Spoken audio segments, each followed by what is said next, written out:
I cleared my UGC NET in first attempt, and in June 2023 I applied for next UGC NET for JRF, क्योंकि मेरे को JRF clear करना था। Then मैंने JRF clear करा with 202 marks. ठीक है, बेसिक ये मेरा बताने का रीज़न ये था कि आप लोग पहचानो कि मैं कौन हूँ। ठीक है, तो फिर मैं आपको अच्छे से असिस्ट कर सकता हूँ DSL में, क्योंकि DSL का कैसे क्या करिकुलम रहता है, कैसे आपका एग्ज़ाम पैटर्न होता है, एग्ज़ाम कैसे कंडक्ट कराए जाते हैं, ये सब चीज़ें आई होप कि थोड़ी बहुत चीज़ें तो आप लोगों को पता लग गई होगी। तो आज की जो क्लास है वो कहीं ना कहीं कैटलॉगिंग पे बेस रहेगी, वो कैटलॉगिंग का वो पोर्शन जो एमलिस के लिए अभी फ़िलहाल। लेकिन बिलिस के जो स्टूडेंट देख रहे हैं, बिलिस स्टूडेंट अगर इसमें जो हो ये क्लास जो होगी वो एमलिस में जो कैटलॉगिंग पार्ट है उस कैटलॉगिंग पार्ट के ऊपर डिपेंडेंट है। लेकिन जब आप बिलिस कंप्लीट करोगे, जाहिर सी बात है आपको उस चीज़ पे भी शार्पनेस लेकर आनी पड़ेगी। ठीक है, तो उस शार्पनेस को कैसे आप इंक्रीज़ करोगे, वो यही कि आप क्लास ज्वाइन करके रखना। एंड जो भी मैं चीज़ें आपसे पूछूँ या बताऊँगा तो वो आपको काफ़ी हेल्पफुल रहेगी आपके आने वाले टाइम के लिए, और ख़ासकर अभी तो एमडी स्टूडेंट्स के लिए काफ़ी ज़्यादा रहेगी, क्योंकि होता क्या है कि हम लोग डे टू डे लाइफ में अपनी कैटलॉगिंग पार्ट पे मेहनत नहीं करते हैं। ये प्रैक्टिकल नॉलेज है, और प्रैक्टिकल नॉलेज का सिंपल सा आंसर बताता हूँ कि सिंपली आप जितनी प्रैक्टिस करोगे उतनी ही आपके प्रैक्टिकल नॉलेज शार्प होती है। ठीक है, तो कैटलॉगिंग का मैं केवल एक ब्रीफ इंट्रोडक्शन दूंगा, एंड ब्रीफ इंट्रोडक्शन देने के बाद में मैं आपको कुछ रिसोर्सेज बताऊंगा। वो रिसोर्सेज कौन कौन से रिसोर्सेज आपके लिए हेल्पफुल रहेंगे for practising your cataloguing part. Okay, so हमारे यहाँ जो यूज़ करी जाती है कैटलॉगिंग बिलिस में या एमलिस में, वो होती है ज़्यादातर बिलिस एमलिस में। कैटलॉगिंग जो है वो आपकी दो टाइप की है, एक होती है CC, and then we have to make catalogue of AACR2 cataloguing. ठीक है, AACR2 जो है वो इंडियन नहीं है, सीसी आपकी इंडियन है। तो सीसी पे हम कम फोकस करेंगे, पहले हम पहले फोकस करेंगे AACR2 पे, क्योंकि जैसे ही आपको AACR का 2 का पैटर्न समझ में आएगा, उसी उसी के बेस पे आपकी सीसी बनाई गई है। थोड़ा बहुत डिफरेंस होता है, लेकिन आपको बेसिक चीज़ें पता होनी चाहिए कि AACR कैसे वो फॉर्मेट लिखा जाता है, उसी फॉर्मेट का यूज आप अपने सीसी में करते हो। ठीक है, और सीसी में थोड़ी कॉम्प्लिकेशंस हैं, लेकिन वो कॉम्प्लिकेशंस पे काम करने का काम, उसमें असिस्ट करने का काम वो मेरा है। ठीक है, तो आज का जो टॉपिक है मेरा AACR2 का कैटलॉगिंग पार्ट, और वो भी उसमें आपका नॉन बुक मटेरियल। सिंपल सी चीज़ है कि non book material I hope कि आप लोगों ने देखा ही होगा। ठीक है, नॉन बुक मटेरियल क्या होता है वो मैं पहले बता देता हूँ आपको। ठीक है, उसके लिए मुझे अभी आपके एमलिस की वेबसाइट पे जाना पड़ेगा, और मैंने अभी एक अपनी गूगल के थ्रू फ्री वेबसाइट बनाई है, जिसमें आप अपना कंटेंट अच्छे से प्रेजेंट कर सकते हैं। इसमें आप स्टडी मटेरियल में जाइए। स्टडी मटेरियल में आपका जो कैटलॉगिंग है वो आपकी दिल्ली यूनिवर्सिटी के एमलिस फर्स्ट सेमेस्टर में है।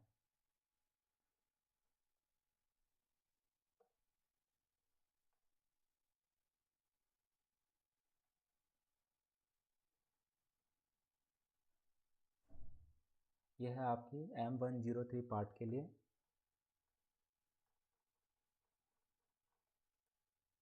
ठीक है, अ,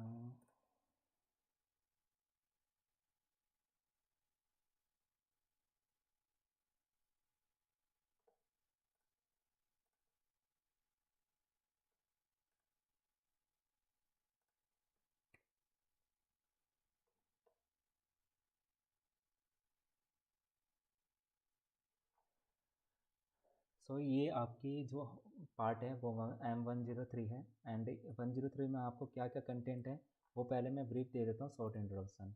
ठीक है, शॉर्ट इंट्रोडक्शन में आपका नॉन बुक मटेरियल का मैं कुछ एग्जांपल्स बताता हूँ। कैटलॉगिंग हमारी करनी है हमें AACR2 के अकॉर्डिंग।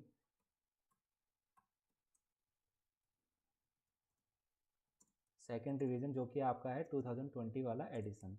ठीक है, AACR2 का सेकेंड रिवीजन हुआ था, उसका जो लास्ट एडिशन जो अपडेट हुआ था वो आपको 2002 में हुआ है। उसी के अकॉर्डिंग आपको नॉन बुक मटेरियल की आपको कैटलॉगिंग करनी है। ठीक है, वो भी नॉन बुक मटेरियल क्या होते हैं, फॉर एग्जांपल आप लोगों ने सारे जो चीज़ें प्रिंटेड नहीं है, यानी कि किसी भी मशीन के थ्रू कोई भी कंटेंट नहीं प्रिंट करा गया है, वो आपको नॉन बुक मटेरियल में आता है। ठीक है, नॉन बुक मटेरियल का सिंपल सा मीनिंग आप मैं एग्जांपल देता हूँ। जैसे कि आप लोगों ने कैटलॉग अभी कार्ड जो बनाए होंगे सिंपली या कैटलॉगिंग करी होगी, वो सारे आपके प्रिंटेड वाले होंगे, इन द सेंस जैसे कि आपने किसी बुक का कैटलॉगिंग करी होगी, वो बुक कैटलॉगिंग जो होती है वो बुक है, लेकिन अगर बुक वर्ड नहीं आ रहा किसी में तो यानी कि वो आपका नॉन बुक मटेरियल के अंदर आ जाएगा। For example like electronic resources भी होते हैं, आपके इलेक्ट्रॉनिक पार्ट्स के कुछ होते हैं, या फिर आपका माइक्रोफिल्म्स हो गए, ठीक है, माइक्रोफिल्म्स हो गए, मैन्युस्क्रिप्ट हो गया, म्यूजिक स्कोर यानी कि म्यूजिक जो बनता है उसकी कैसेट वगैरह का भी उसकी भी कैटलॉगिंग करनी होती है, इन्हें हम नॉन बुक मटेरियल में कंसिडर करते हैं। जैसे साउंड रिकॉर्डिंग हो गया, आपने देखा होगा डीवीडी वगैरह जो होती है वो आपकी साउंड रिकॉर्डिंग हो गई, उसकी भी हम जैसे जैसे लाइब्रेरी का डेवलपमेंट होता गया उन्हें यह एहसास हुआ कि केवल हम बुक नहीं रख सकते अपनी लाइब्रेरी में, अगर हमको यूज़र की इंगेजमेंट बढ़ानी है तो हमें क्या करना पड़ेगा, कुछ नॉन बुक मटेरियल भी लाने पड़ेंगे। उन नॉन बुक मटेरियल में से आपका ये सारे नॉन बुक मटेरियल होते हैं, ठीक है। तो इसमें आपका एक आता है manuscript, music score, sound recording, magazines भी आती हैं, ठीक है, एक डिजिटल वाले की बात कर रहा हूँ, ये फिजिकल वाली नहीं, ठीक है। उसके बाद में आपका आता है मैनुअल्स, जो भी आपकी लाइब्रेरी होती है उसको यूज़ करने का एक मैनुअल दिया जाता है, वो कंसिडर कर सकते हो। या फॉर एग्जांपल के लिए आप किसी भी इंस्टीट्यूट में जाते हो तो उनका कुछ यूज़र मैनुअल होते हैं, या किसी डिवाइस को यूज़ करते हो तो उसको भी यूज़र मैनुअल होते हैं, वो बुक में नहीं कंसिडर करा जाता, इसीलिए उसे नॉन बुक मटेरियल में कंसिडर करा जाता है। जैसे पैम्पलेट वगैरह होता है, पैम्पलेट क्या होते हैं, वही जैसे कि आपके किसी को एडवर्टाइजमेंट करना होता है, एक पैम्पलेट बांटा जाता है, उस पैम्पलेट में ये चीज़ें लिखी होती है कि वो डिवाइस जो है वो क्या क्या टास्क परफॉर्म कर सकता है, और डिवाइस की शॉर्ट इन्फॉर्मेशन होती है, तो उसे हम पैम्पलेट या ब्राउचर्स बोलते हैं। ग्लोब या मैप्स, ये ऑलरेडी आपको पता होगा, ग्लोब जो 3D आपका होता है, यानी कि ग्लोब टाइप का होता है, एंड देन आपका मैप होते हैं, और कुछ हो सकता है कि इसमें फ़ोटोज़ भी आते हैं, ठीक है। न्यूज़पेपर बुलेटिन्स या न्यूज़ लेटर्स होते हैं, ये भी आपका नॉन बुक मटेरियल में कंसिडर करे जाते हैं, ठीक है। और डिजिटल मटेरियल्स फॉर एग्जांपल जैसे कि आपको गेम्स की सीडी भी आप अपने, या गेम्स जो है वो आप अपनी लाइब्रेरी में यूजर्स को प्रोवाइड कर सकते हो, गेम की सीडी हो गई या अलग अलग टाइप के गेम्स हो गए, तो उन्हें भी आप कैटलॉगिंग करना पड़ता है ताकि आप ये बता पाओ कि हमारी लाइब्रेरी में क्या क्या रिसोर्सेज अवेलेबल हैं in the form of non book material, ठीक है। मैन्युस्क्रिप्ट एग्जाम्पल मैं अभी सिंपली आपको एक चीज़ बताना चाहूँगा, हम ना बड़े कंफ्यूज हो जाते हैं कि ये मैन्युस्क्रिप्ट क्या होती है यार, मैगजीन्स क्या है, कॉमिक्स क्या है, मैनुअल्स क्या है, पैम्पलेट्स क्या है, ग्लोब क्या होता है, न्यूज़ लेटर्स क्या होता है। मैं केवल एक सिंपल सा आपको कुछ ग्राफिक्स दिखाऊंगा, उस ग्राफिक के थ्रू आपको क्लियर होगा कि वो चीज़ होती क्या है। मैं पहला एग्जांपल लूँगा मैन्युस्क्रिप्ट।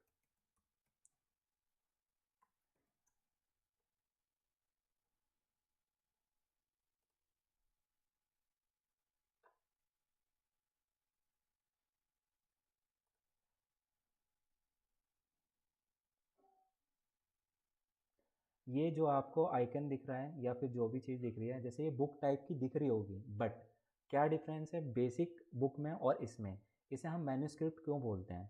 मैन्युस्क्रिप्ट इसलिए बोलते हैं क्योंकि जो जो भी कंटेंट इसमें लिखा होता है वो आपका हैंड रिटन होता है, ठीक है। हैंड रिटन नोट, जितनी भी चीज़ें पहले लिखी जाती थी उस टाइम पे हमारे पास पेपर्स नहीं थे, वो क्या करते थे, या तो कोई पेपर होता, मतलब कुछ भी ऐसे लीव्स वगैरह ले लिए, कुछ ऐसे मतलब पत्ते होते थे, या कॉमन लैंग्वेज बोलो, कुछ भी ऐसी चीज़ जिस पे वो अपने हैंड रिटन चीज़ें लिख सकते हैं, ठीक है, वो आपके नोट बुक मटेरियल में आती है। और मैन्युस्क्रिप्ट जो होती है, मैन्युस्क्रिप्ट में ये होता है कि जितना भी कंटेंट आपका होता है वो हैंड रिटन होता है, कोई भी मशीनरी यूज़ करके हम उसे बनाते नहीं हैं। केवल ये जो अभी दिख रहा है वो आपको लग रहा होगा कि बुक है, एक्चुअल में वो नहीं है। ये अलग अलग पेपर्स, मतलब जो भी जितने पेजेस हैं वो एक लीफ होंगे, यानी कि लीफ यानी कि जैसे कि मैं दिखाता हूँ आपको, साउथ पे भी आपने मैन्युस्क्रिप्ट वगैरह देखी हो शायद, कि जैसे पत्ते वगैरह होते थे, पत्ते वगैरह पे जैसे ये रहा, जैसे किसी ने किसी पेड़ के वुड से वगैरह कुछ चीज़ें बना के उस पर हम हैंड रिटन लिख देते थे, इसलिए इनको मैन्युस्क्रिप्ट बोला जाता है, यानी जो भी चीज़ हैंड रिटन नोट में है वो आपकी क्या होती है, मैन्युस्क्रिप्ट होती है। यहाँ पे देखोगे किसी भी, ये इसे बुक फॉर्म इसलिए नहीं बोलते क्योंकि प्रिंटेड नहीं है, सारी चीज़ें देखो हैंड रिटन है, और ये इसी को हम प्रिजर्वेशन और उसका कंजर्वेशन करते हैं ताकि वो नॉलेज को हम आगे टाइम तक लेके जा सकें, ठीक है, इसीलिए इसको नॉन बुक मटेरियल में कंसिडर करा जाता है। फिर सेकंड एग्जांपल मैं आपका लेता हूँ, मैन्युस्क्रिप्ट आई होप कि आपको कंफर्म हो गई होगी। एक होता है माइक्रोफिसे, माइक्रोफिसे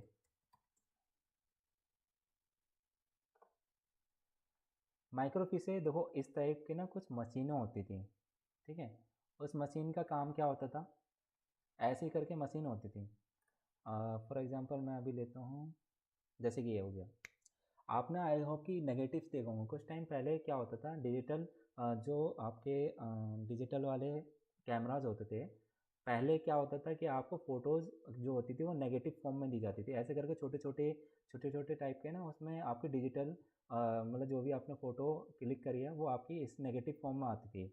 उस नेगेटिव को क्या करता था वो, जो भी फ़ोटोग्राफ़र होता था वो जाता था एक शॉप पे, उनको बोलता था कि सर इसको ना एक मतलब इस फ़ोटो को इस वाले नेगेटिव फ़ॉर्म को यूज़ करके आप एक फ़ोटो क्रिएट करके दे दो। तो ज़ाहिर-सी बात है, अब देखो इतनी बड़ी नॉलेज जो है आपने छोटे से चीज़ में आपने कंसिडर कर दिया है, तो वही चीज़ आपको माइक्रोफिसे कहलाती है। इस माइक्रोफिसे का क्या होता था, जो कोई भी नॉलेज है वो आप एक छोटे फॉर्म में क्रिएट कर सकते हो, इसीलिए इसे माइक्रोफिसे बोलते थे, ताकि आप कोई भी बड़ी नॉलेज को एक छोटे से फॉर्म में, डिजिटल फॉर्म में उसको सेव करके रख सको। तो पुराने टाइम में क्या होता था कि उस टाइम पे आपके मतलब कंप्यूटर्स वगैरह कम होते थे, तो केवल एक कंप्यूटर होता था, मतलब एक ही सिस्टम यूज़ करा जाता था लाइब्रेरी में। उस लाइब्रेरी में क्या करते थे, छोटे-छोटे माइक्रोफिसे होते थे, और माइक्रोफिसे को एक्सेस करने के लिए डिवाइस यूज़ करा जाता था, जैसे कंप्यूटर हो गया।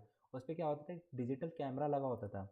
वो डिजिटल कैमरा क्या करता था, उस माइक्रोफिसे पे थोड़ा फोकस करके जो भी चीज़ें उसकी लिखी हुई हैं वो आपके कंप्यूटर स्क्रीन पे दिखने लगती थी। तो यहाँ पे एक चीज़ नोटिस करो कि यहाँ पे एक नीचे चीज़ रखी हुई है, ये माइक्रोफिसे होती थी। माइक्रोफिसे पे यहाँ पे एक कैमरा लगा होगा, वो कैमरा इस पे फोकस करता होगा छोटी सी चीज़ पे, वो आपको कंप्यूटर स्क्रीन पे दिखता था। इससे क्या होता था, एक बहुत बड़ी सारी नॉलेज को आपने एक छोटे फॉर्म में रख दिया है। जब भी आपको उसको एक्सेस करना है तो आपको ये डिजिटल कैमरा चाहिए होता था, और एक सिस्टम जिसके थ्रू आप उस चीज़ को, नॉलेज को ले सको। ये आपका एक डिजिटल मतलब एक नॉन बुक मटेरियल का फॉर्म हो गया, ठीक है। माइक्रोफिसे आई होप कि आपको कम क्लियर हो गया होगा माइक्रोफिसे होता क्या है, ठीक है।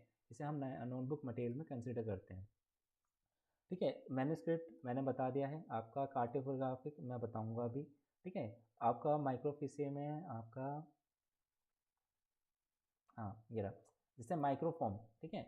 माइक्रोफॉर्म कोई भी नॉलेज छोटे से फॉर्म में आपको रख दिया है, उसमें से एक एग्जांपल मैंने माइक्रोफिसे बता दिया। इसी तरीके से अपर्चर कार्ड होते थे, मतलब छोटे से कार्ड होते थे, उस पर जैसे आपने बहुत सारी चीज़ें लिखी हों उसको ना एक छोटे से कार्ड पे हमने रख दिया, और उसके बाद में डिजिटल कैमरा का यूज़ करके हम उसको एक्सेस कर रहे हैं, तो ये माइक्रोफॉर्म के अंडर आती हैं। तो इसीलिए इसको नॉन बुक मटेरियल कहा जाता है, क्योंकि ये प्रिंटेड फॉर्म में नहीं होता, केवल आपके एक पास एक नेगेटिव फॉर्म की छोटी सी फ़ोटोज़ होती हैं, उस फोटोज़ पे डाटा आपका कंसिडर करा जाता है। इसीलिए इसको माइक्रोफॉर्म के अंडर में कई सारी चीज़ें होती हैं। जैसे हो सकता है हमने ये फ़ोटोज़ के लिए रखा है, ठीक है।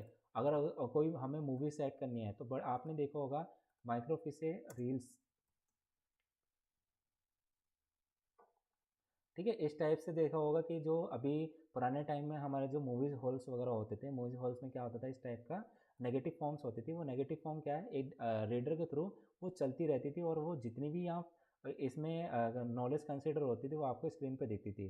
तो इन्हीं को हम माइक्रोफॉर्म कहा जाता है। माइक्रोफॉर्म इन द सेंस बहुत सारी वास्ट चीज़ें देखो इसी पे कंसिडर कर दी हैं, इस रील्स पे दिखा दी हैं, और इसी को जब चलाते रहते थे तो आपको वो नॉलेज सामने आपके अपनी स्क्रीन पे दिखती थी। तो इसीलिए इसको माइक्रो, जो आपका है माइक्रोफिल्म कैटरिज कैसेट रेल कहते थे, क्योंकि ये बुक फॉर्म में नहीं है, हैंड रिटन नहीं है, सारी इन्फॉर्मेशन आपकी किस पे, एक रील पे है, इसीलिए इसको माइक्रोफॉर्म कहा जाता है। माइक्रोफॉर्म के अंडर माइक्रोफिसे माइक्रोफिल्म कैटरिज कैसेट रेल मैंने बता दी है।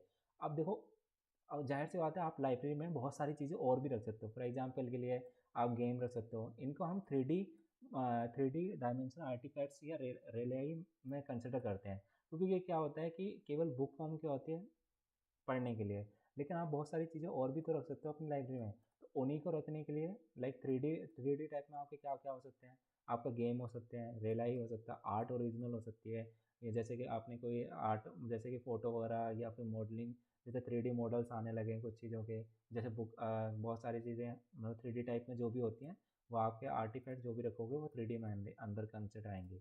अब आता है कंप्यूटर फाइल्स। ज़ाहिर सी बात है लाइब्रेरी में, और लाइब्रेरी में कुछ दो नॉन बुक मटेरियल में एक कंप्यूटर फाइल्स भी आता है, जिसमें आपका डाटा फाइल्स, प्रोग्राम फाइल या ऑब्जेक्ट प्रोग्राम हो सकता है। फॉर एग्जांपल पुराने टाइम में क्या होता था कि लाइक फॉर एग्जांपल लाइब्रेरी क्या करती है, लाइब्रेरी को यूजर एंगेजमेंट चाहिए, तो वो कैसे कर सकती है। सपोज दैट कि आपके यहाँ पे सॉफ्टवेयर की पहले लोग, अब तो बहुत सारी चीज़ें आपको ऑनलाइन मिलने लगी हैं, लेकिन उस टाइम पे इतना ज़्यादा ऑनलाइन प्लेटफॉर्म्स नहीं थे जहाँ पे वो लोग कुछ सॉफ्टवेयर को एक्सेस कर पाएँ या डाउनलोड कर पाएँ।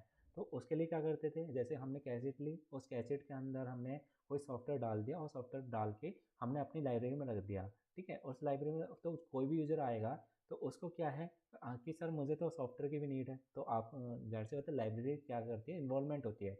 लाइब्रेरी का फिफ्थ लॉ जो एस आर रंगनाथन ने दिया था वो यही कहता है कि जैसे एज पर मतलब library is a growing organisation या ऑर्गेनिज्म अभी बोलते हैं, यानी कि वो कंटिन्यूसली ग्रो करती रहेगी। तो लाइब्रेरी में पहले बुक आने लगी, फिर ये सारी चीज़ें आने लगी। तो इसी तरीके से जब कंप्यूटर आने लगे तो कंप्यूटर की नीड को भी पूरी करने के लिए हम लोगों ने क्या करा कि हम प्रोग्राम फाइल्स उनको दे सकते हैं, डाटा फाइल्स भी दे सकते हैं, ऑब्जेक्ट प्रोग्राम भी दे सकते हैं। यानी कोई सॉफ्टवेयर हो गया या कोई हार्डवेयर सॉफ्टवेयर की नॉलेज भी देनी है थोड़ी बहुत, तो वो दे सकते हो आप। ठीक है, तो इस टाइप के जो भी चीज़ें आप अपनी लाइब्रेरी में रखोगे तो हम उसे नॉन बुक मटेरियल में कंसिडर करते हैं। अब जैसे साउंड रिकॉर्डिंग भी आ गया, कुछ होता है कि क्या होता है कि साउंड रिकॉर्डिंग्स के लिए आप पहले इस टाइप के कैसेट्स वगैरह देखते होंगे, साउंड रिकॉर्डिंग।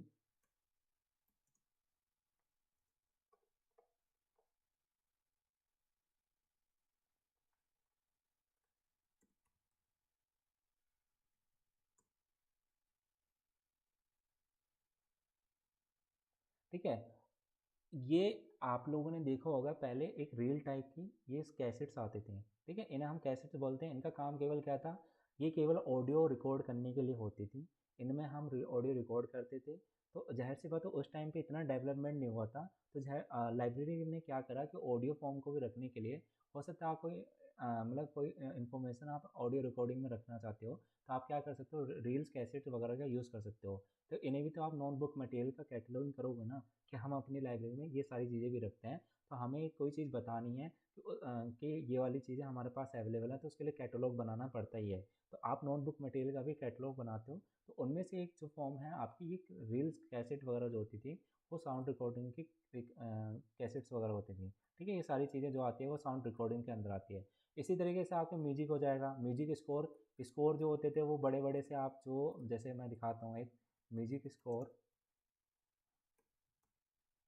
मैं इसलिए बता रहा हूँ ताकि आपके माइंड में ये छप जाए कि पहले क्या चीज़ें अवेलेबल थी, मतलब लाइब्रेरी में। अब तो बहुत सारी चीज़ें ऑनलाइन दिखने लगे, लेकिन हम इन चीज़ों की भी कैटलॉगिंग करते थे। ठीक है, ये म्यूजिक स्कोर होते थे। जाहिर सी बात है, हो सकता है कुछ ऐसी लाइब्रेरीज होंगी जो म्यूजिक चीज़ों को भी प्रोवाइड करती होंगी। तो ठीक है, तो उनको भी क्या है, लाइब्रेरी कैटलॉगिंग तो करनी पड़ेगी, यानी कि हमारे यहाँ क्या क्या सोर्सेस अवेलेबल हैं उसकी कैटलॉगिंग करनी पड़ेगी। इन्हें हम म्यूजिक स्कोर बोलते थे। तो ये बेसिक डिफरेंस आपको आई होप कि होता क्या है कि फ़ोटोज़ से ज़्यादा क्लियर होती है। इस वजह से मैं अभी एग्जांपल के थ्रू केवल आपको फ़ोटोज़ के थ्रू ये समझाना चाहता हूँ कि ये चीज़ें सब क्या क्या डिफरेंस है, आप डिफरेंस से डिफरेंस क्रिएट कर पाओ कि अलग अलग टाइप का नोटबुक मटेरियल हम अपनी लाइब्रेरी में क्या क्या प्रोवाइड कर सकते हैं। अब जैसे कि मैंने साउंड रिकॉर्डिंग का बताया, साउंड कैसेट हो सकती है, तो जाहिर सी बात है आने वाला टाइम में क्या होने लगा कि वो वीडियो रिकॉर्डिंग में भी वीडियो कैसेट वगैरह आने लगी।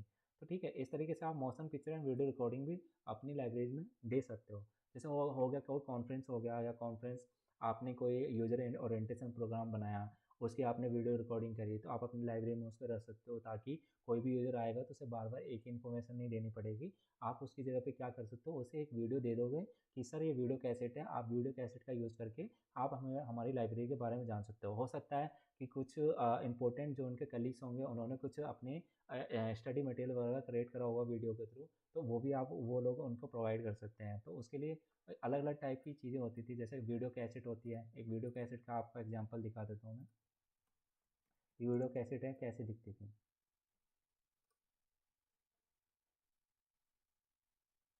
ठीक है, इस टाइप से मतलब ये वीडियो कैसेटों में क्या होता था कि इनमें आप केवल ऑडियो नहीं, वीडियो भी स्टोर कर सकते हो। तो इनकी जाहिर सी बात है, इनका यूज़ करके आप अपनी लाइब्रेरी में केवल ऑडियो टाइप के रिसोर्सेज ही नहीं अवेलेबल करवा सकते, आप वीडियो रिकॉर्डिंग वाली चीज़ें भी उन लोगों को अवेलेबल करवा सकते थे। ठीक है, तो ये भी आपका नोटबुक मटेरियल में कंसिडर होता है। जो वीडियो कैसेट हो गई, वीडियो डिस्क हो गई, रील भी हो सकती हैं, जो मैंने अभी आपको एग्जांपल बताया था कि मूवीज़ वगैरह दिखाने के लिए आप वीडियो रील वगैरह यूज़ करते थे।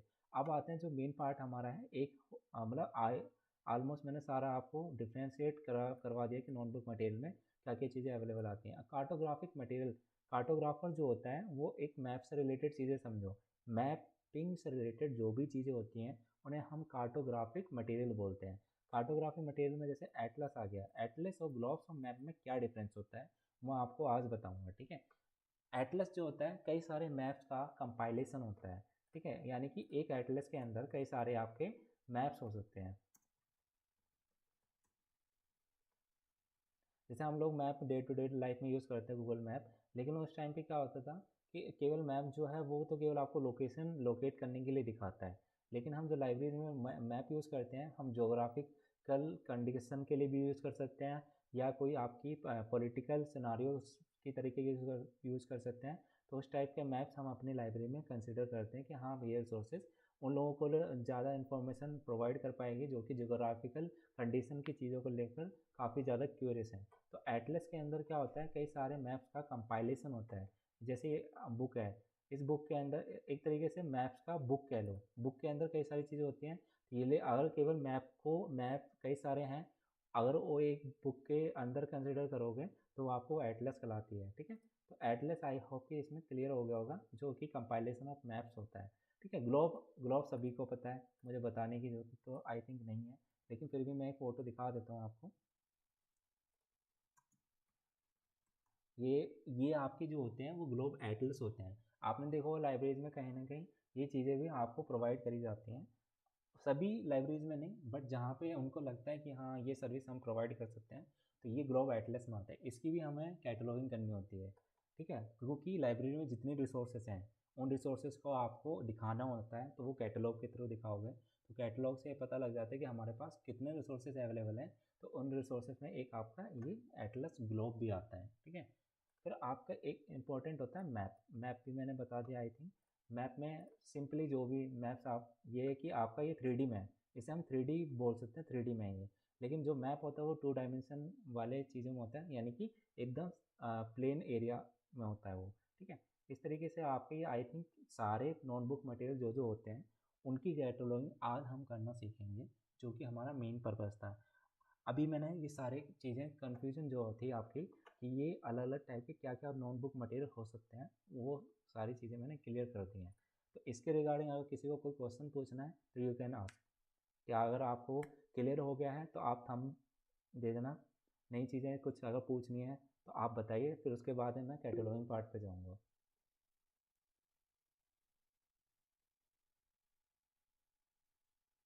क्लियर है, आई होप सबको क्लियर है।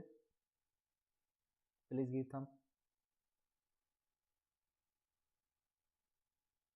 आई होप सबको क्लियर है, ओके। ठीक है, नोटबुक मटेरियल सब क्लियर। अब उसके बाद में आते हैं कि आपको इसका कैटलॉगिंग कैसे करनी है। तो कैटलॉगिंग के लिए सिंपली मैंने जो आपको अभी आई थिंक इसमें मैंने ओपन करी हुई है, हाँ ये रही।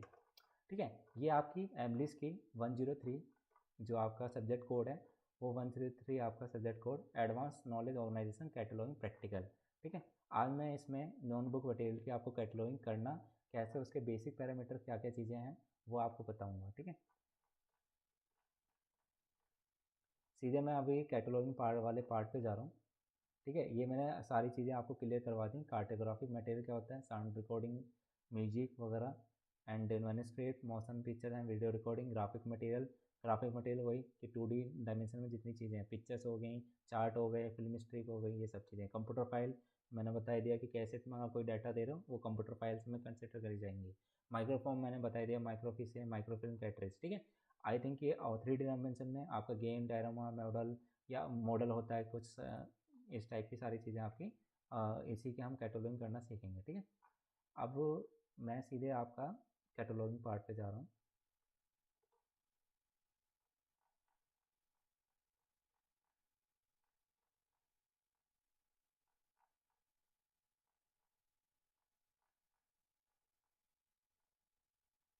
हाँ, पहला जो हमारा टॉपिक है वो है आपका, इसे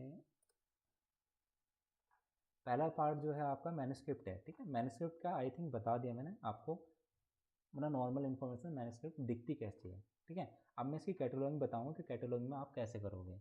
आई होप कि आपने बेलिस पे कंप्लीट करा होगा। ठीक है, लेकिन मैं मान के ये चलूँगा कि आपको थोड़ी बहुत बेसिक स्ट्रक्चर आता होगा कि कैटलॉग का साइज़ क्या होता है, कैटलॉग कार्ड, और अब क्या टेक्नोलॉजी यूज हो रही है, वो सब चीज़ें आई होप कि मैं मान के चल रहा हूँ कि आप लोगों ने ऑलरेडी समझ लिया होगा। बस मेरा काम है आज का कैटलॉगिंग आपको बताना है कि कैटलॉगिंग कैसे होती है। पहला आपका टाइटल जो है वो टाइटल इस तरीके से मिलेगा आपको, जो पेपर में मिलेगा वो इतनी सी इन्फॉर्मेशन मिलेगी कि जैसे कि आपको मैन्युस्क्रिप्ट की कैटलॉग एंट्री करनी है, जो कि आपका वास्तुशास्त्र है। ठीक है, ये जो वास्तुशास्त्र कलेक्ट करा गया है वो 1940 से लेकर 1950 तक का है। ठीक है, किसने बनाया, गणपति रॉय ने। ठीक है, इसके अदर इन्फॉर्मेशन में आपका कॉल नंबर होता है, अदर इन्फॉर्मेशन में आपकी लीव्स आ सकती हैं, साइज उसका क्या है, यानी कि लीफ का साइज, लेंथ और ब्रीथ, ठीक है। एसेसन नंबर आपका जो भी उस लाइब्रेरी में उन लोगों ने अपना मतलब इस चीज़ को रखा है उसका एक एसेसन नंबर दे रखा है, जो कि एसेसन नंबर आपका 7651 है। इसमें ये भी बताया गया है कि ये जो मैन्युस्क्रिप्ट है वो हिंदी वाली लैंग्वेज में है, ठीक है। इसके साथ में उसने बताया कि contents coloured illustrations. Coloured illustration का मतलब एग्जाम्पल्स, ठीक है। इलस्ट्रेशंस बताने की आई थिंक मुझे जरूरत नहीं है, लेकिन मैं एग्जाम्पल बता देता हूँ इलस्ट्रेशंस एक्चुअली होता क्या है,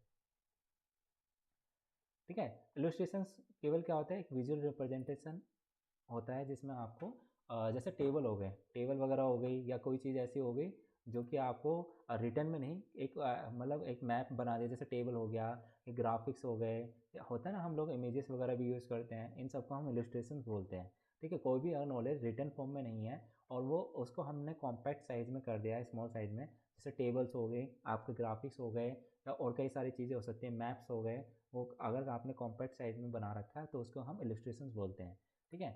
तो इस टाइप से आपका ये उन्होंने बता रखा है कि कलर्ड वाले इलस्ट्रेशंस हैं।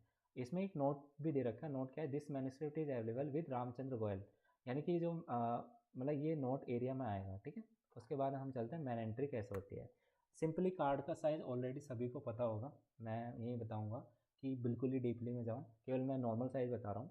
एक जो ये यहाँ से लेके ऊपर वाली जो लाइन होती है, इसकी मतलब जो पूरा साइज़ लेंथ होता है वो आपका होता है 12.5 सेंटीमीटर, यानी कि जब आप एग्ज़ाम देने जाओगे तो आप जो कैटलॉग कार्ड बनाओगे वो आप इस तरीके से बनाओगे कि 12.5 साइज़ लोगे, इसका इस वाली लेंथ का 12.5 साइज़ लोगे, और इसकी जो विड्थ है, विड्थ का आप 7.5 आप उसकी विड्थ लोगे, ठीक है। इसमें आपका जो कॉर्नर होता है, कॉर्नर में आप हमेशा एक्सेशन नंबर लिखते हो। एक्सेशन नंबर हमें जो दे रखा था, एक्सेशन नंबर यहाँ दे रखा है आपका, sorry accession number, call number, sorry call number आपका जो दे रखा है 494.5 रॉय, ठीक है। ये आप कॉल नंबर जो लिखोगे वो कॉर्नर में लिखोगे, इस वाले छोटे बॉक्स में। उसके बाद में ये मेन हेडिंग या मेन लाइन बोलते हैं, ये जो फर्स्ट लाइन होती है ये वाली, उसे हम मेन लाइन बोलते हैं, ठीक है। मेन लाइन के ऊपर कंटेंट जो होता है उसको उसमें से केवल आपको जो लिखना होता है कि जिस बंदे ने ये चीज़ बनाई है उसका नाम क्या है, उसका नाम है गणपति रॉय। तो जो मेन लाइन के ऊपर चीज़ आती है, मेन एंट्री का कार्ड बना रहे हैं, तो जो मेन लाइन के ऊपर चीज़ आती है उसको हम जो क्रेडिट देना होता है वो किसको देंगे, हम केवल गणपति रॉय को, क्योंकि गणपति रॉय अगर नहीं होता तो मैन्युस्क्रिप्ट ही नहीं बनती। तो चीफ सोर्स ऑफ इंफॉर्मेशन जो लिखी जाती है वो आपकी मेन लाइन के ऊपर लिखी जाती है। उसका फॉर्मेट ये होता है कि जो फर्स्ट लाइन फिर सेकंड लाइन से पहले थोड़ा सा, सेकंड लाइन से पहले थोड़ा सा उसका जो सरनेम होता है उसका सरनेम लिखना स्टार्ट करते हैं, फिर कंटिन्यू रख के सरनेम जैसे ही कंप्लीट होगा फिर आप लगाएंगे कोमा, ठीक है। कोमा लगा के जो उसका फर्स्ट नेम है वो लिखते हैं, जैसे कि गणपति रॉय, रॉय का सरनेम क्या है, रॉय, गणपति रॉय का सरनेम है रॉय, उसके बाद में फर्स्ट नेम है आपका गणपति। तो पहले हम सरनेम लिख रहे हैं, सरनेम लिखने के बाद हम गणपति लिख रहे हैं, ठीक है। उसके बाद में मेन लाइन का काम जो ऊपर होता है वो कंप्लीट हो गया। अब हम कंटिन्यू करेंगे अपना जो इसका टाइटल है। अब जाहिर सी बात है, टाइटल ऑफ इंफॉर्मेशन इसकी क्या है, इसका जो टाइटल है वो है आपका वास्तुशास्त्र, ठीक है। वास्तुशास्त्र लिखने के बाद में हम क्या करेंगे, टाइटल लिख दिया, ब्रैकेट में हम लिखते हैं कि ये चीज़ है क्या, मतलब आप ये जो चीज़ आप ले रहे हो वो एक्चुअल में है क्या। हमने पहले ही बता दिया कि आपकी मैन्युस्क्रिप्ट है, ठीक है। तो मैन्युस्क्रिप्ट लिख दिया ब्रैकेट में, वो भी स्क्वायर ब्रैकेट में। लिखने के बाद में क्या होता है, इसे बनाया किसने, बनाने का जो जिसको क्रेडिट देना है उसको हम कोमा मतलब स्लैश लगा के हम बताते हैं कि बाय गणपति रॉय है, ठीक है। उसके बाद में जो हमारा ये इन्फॉर्मेशन कंप्लीट हो जाती है, तो जब भी पहली इन्फॉर्मेशन आपकी टाइटल के बाद में जिसने बनाया उसके बीच में आप कॉमा मतलब ये स्लैश लगाते हैं। स्लैश लगाने के बाद में आपको इन्फॉर्मेशन लिखनी होती है जो कि मतलब कितने ईयर तक। तो जब भी नई इन्फॉर्मेशन आपको क्रिएट करनी है तो डॉट हाइफन लगाते हैं। डॉट हाइफन लगाया कब से कब तक किया, 1940 से लेकर 1950 तक, ठीक है। ये इन्फॉर्मेशन सिंगल लाइन में लिखना स्टार्ट हुआ। जब भी हम नई कोई इन्फॉर्मेशन लिखते हैं तो वो सेकंड लाइन से स्टार्ट करते हैं। उसके बाद में मेन लाइन के अंडर सेकंड लाइन से जो भी नया कंटेंट स्टार्ट करेंगे लिखना, तो हमेशा हम उसको सेकंड लाइन के बाद में स्टार्ट करते हैं, ठीक है। उसके बाद में हम इसकी साइज़ लिखते हैं, यानी कि साइज़ इन द सेंस कि वो क्या क्या चीज़ें होल्ड करता है। जैसे कि इसमें ऑलरेडी दिया हुआ है कि कितनी चीज़ें वो होल्ड कर रहा है, वो आपकी 25 इन 5 लाइन्स, यानी कि जो उसकी क्या बोलते हैं लीव्स हैं वो 25 लीव्स हैं। ब्रैकेट में हम 5 लाइन्स लिखेंगे।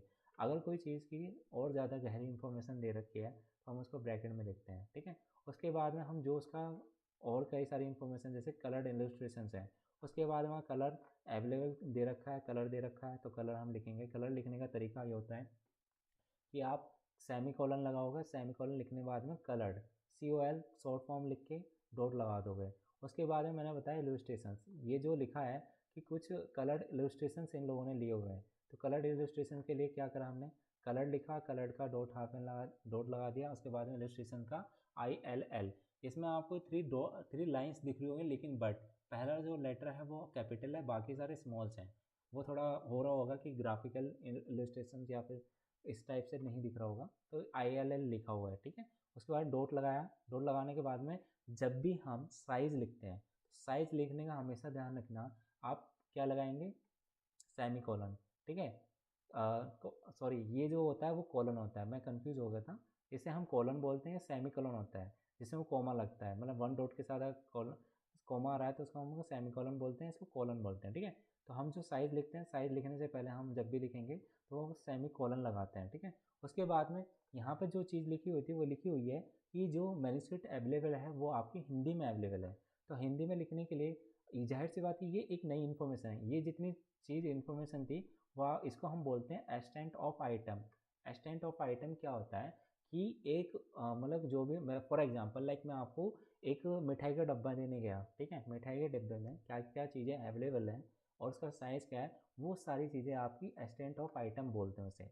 यानी कि कोई भी इंफॉर्मेशन, कोई भी डिवाइस या कोई भी चीज़ हम किसी यूज़र को दे रहे हैं, यूज़र को देने वाली चीज़ का जितना भी इंफॉर्मेशन है कि उसके अंदर क्या है, उसका साइज़ क्या है, वो सारी चीज़ें एक नई इन्फॉर्मेशन होती है।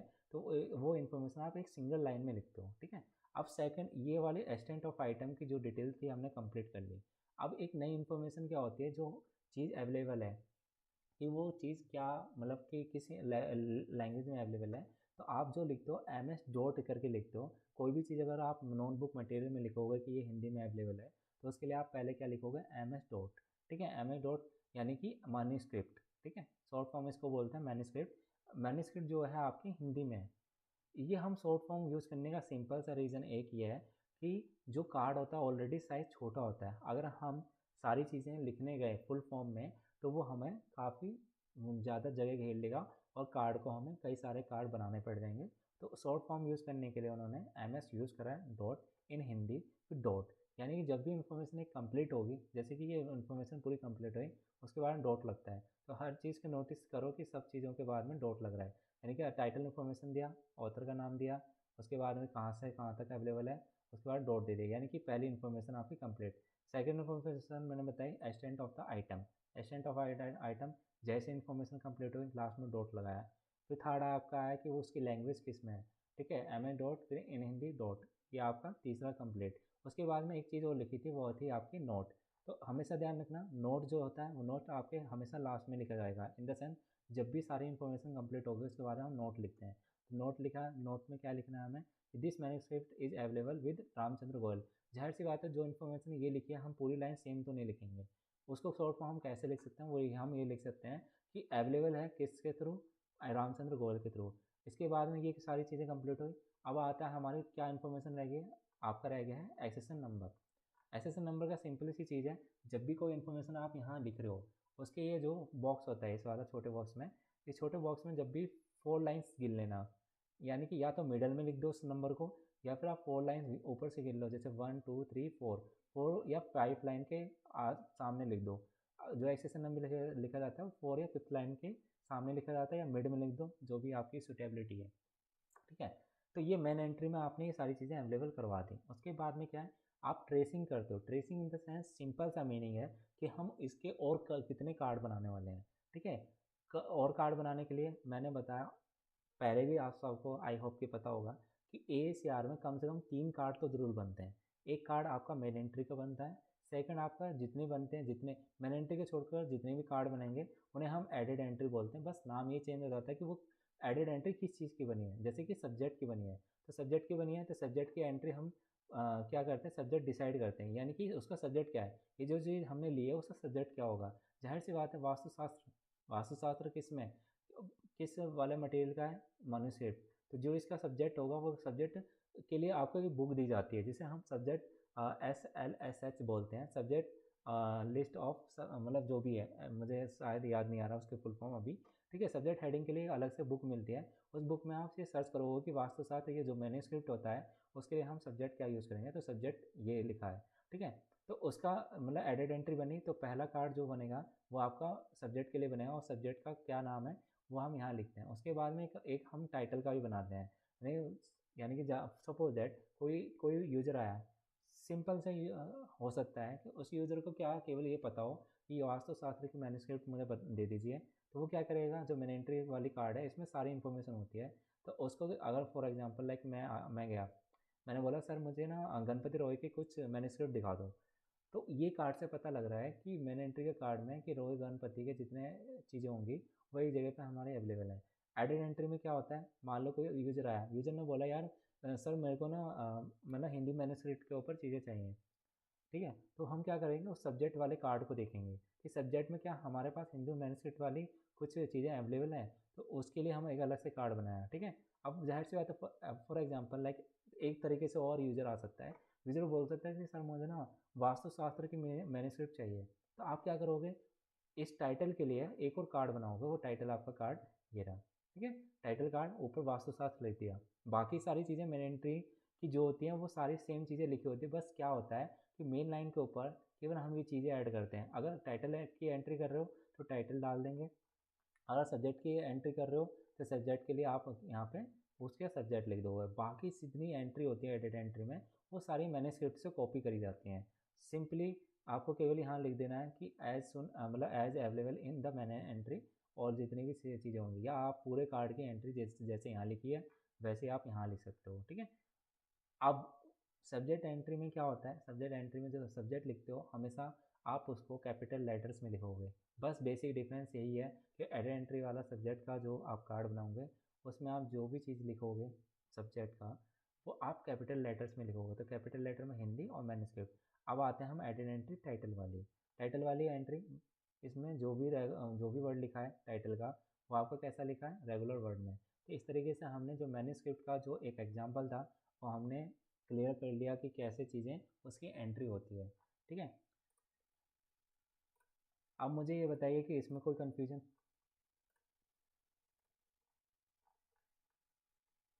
कोई क्वेरी कि हाँ मुझे सर ये यहाँ पे डाउट है इस तरीके से। No sir.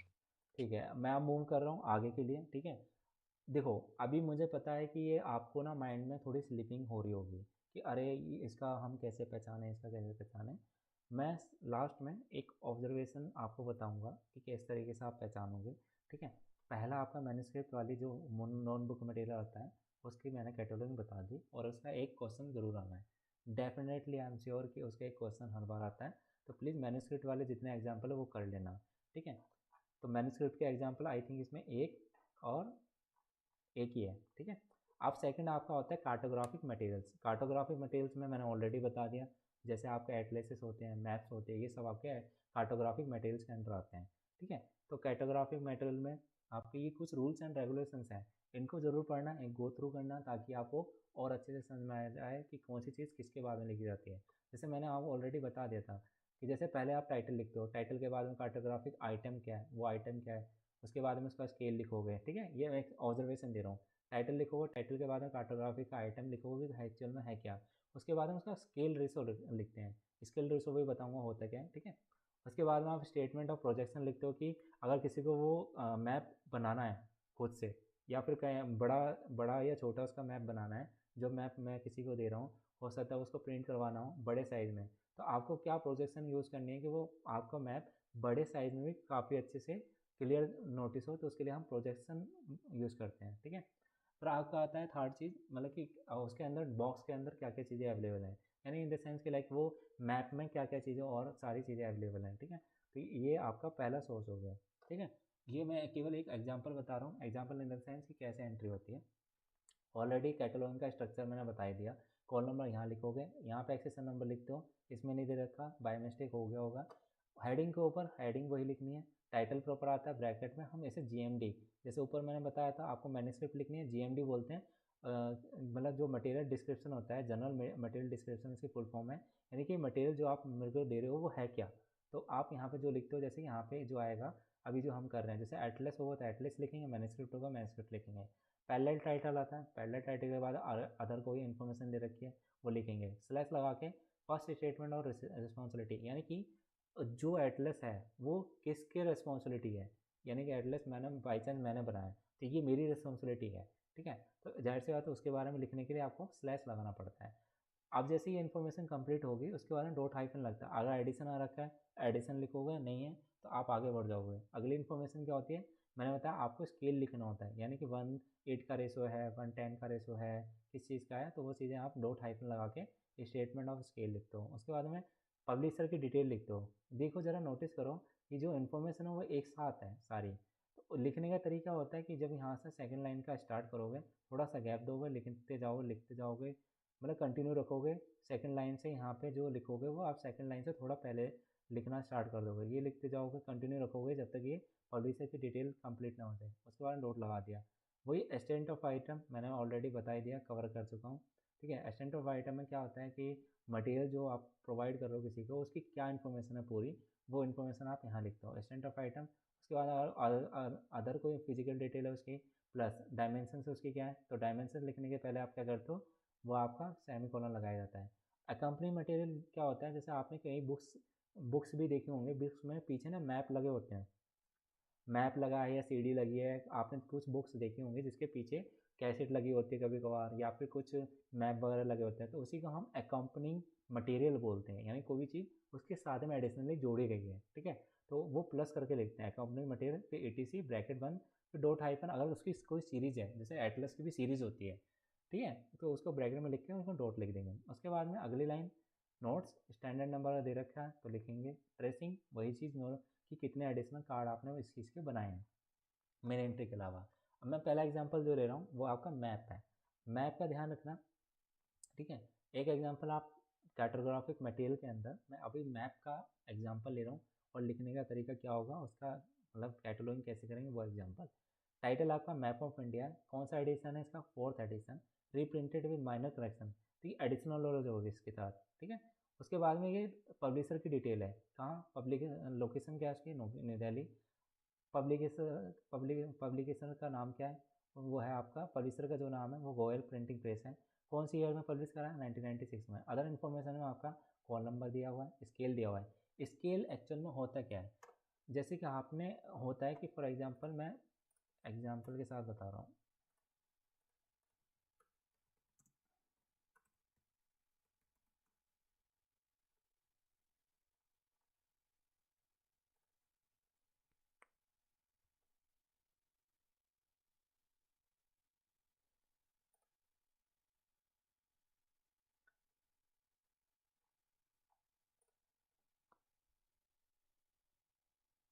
हाँ, ये है आपका मैप्स की स्केलिंग, ठीक है।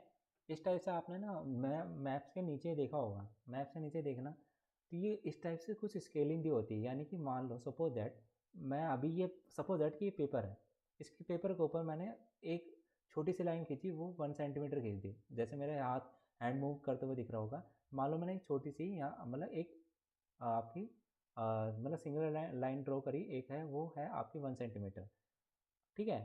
अब हो सकता है मैप के अंदर जो चीज़ दे रखी है वो किलोमीटर्स में हो, मैप जो होता है वो हमें केवल दिखता ही तो है, लेकिन कितना लंबाई है उसकी वो आप कैसे डिसाइड करोगे, यानी कि अगर मैं 1 सेंटीमीटर खींचूंगा, तो मैप में अगर ये लिखा है कि 1 centimetre is equal to 10 kilometre, यानी कि अगर मैं 2 सेंटीमीटर जाऊँगा तो कितना हो जाएगा, अगर 10 किलोमीटर लेके चल दो तो 2 सेंटीमीटर का 20 किलोमीटर हो जाएगा, ठीक है। इस तरीके से स्केलिंग होती है, यानी कि अगर मैं यहाँ पे किसी रफ पेपर पे 1 सेंटीमीटर खींच रहा हूँ, और मुझे यहाँ पे दिया हुआ है कि जो 1 सेंटीमीटर आप खींचोगे किसी सिंगल पेज पे, तो वो आपका 20 किलोमीटर के इक्वल है, तो अगर मैं 2 सेंटीमीटर खींचूंगा तो वो 240 हो जाएगा, यानी कि सिंपल सा मीनिंग कि उसको स्केलिंग बोलते हैं। जब भी कोई चीज़ बड़ी चीज़ को हम किलोमीटर्स को अगर हम सेंटीमीटर में दिखाना चाहेंगे तो हम उसकी स्केलिंग पैरामीटर डिसाइड कर देते हैं कि 1 सेंटीमीटर इज इक्वल टू आपका 20 किलोमीटर, इसी को हम स्केलिंग बोलते हैं, सिंपल मीनिंग है, ठीक है।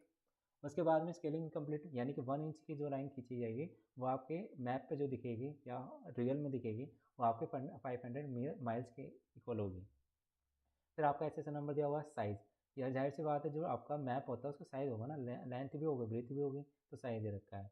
आपका फिर नोट एरिया दे रखा है कि एक कलर्ड प्लास्टिक मैप भी दिया हुआ है। अब ज़रा नोटिस करो, नोट में जो चीज़ दे रखी है हमें ये बता रखी है कि उसके साथ में आपको एक प्लास्टिक मैप भी दे रहा था जो कि कलर्ड है। ठीक है, तो ये आपका क्या हो गया, एक्कम्पनिंग मटेरियल हो गया। ठीक है, अब इसकी मैंने एंट्री करना सीखेंगे। हमेशा ध्यान रखना जब भी आप मैप की एंट्री करोगे, मैप की एंट्री जैसे पिछले वाले हमने इसमें सबसे ज़्यादा आप ज़रा अपना कॉमन सेंस लगाओ।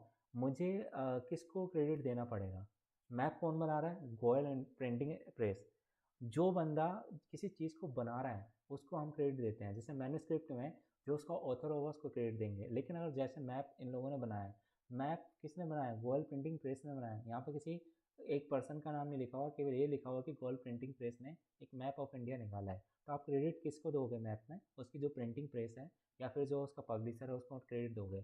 क्रेडिट देने के लिए सिंपल सा मीनिंग ये है कि आप जो मेन लाइन के ऊपर लिखते हो वो आपका क्रेडिट देने वाले इंसान को होता है। यानी कि कोई भी चीज़ को पहचानने के लिए आपको केवल गोयल प्रिंटिंग प्रेस के पास जाना पड़ेगा, उनको बोलना पड़ेगा कि सर मेरे को मैप्स ऑफ इंडिया चाहिए।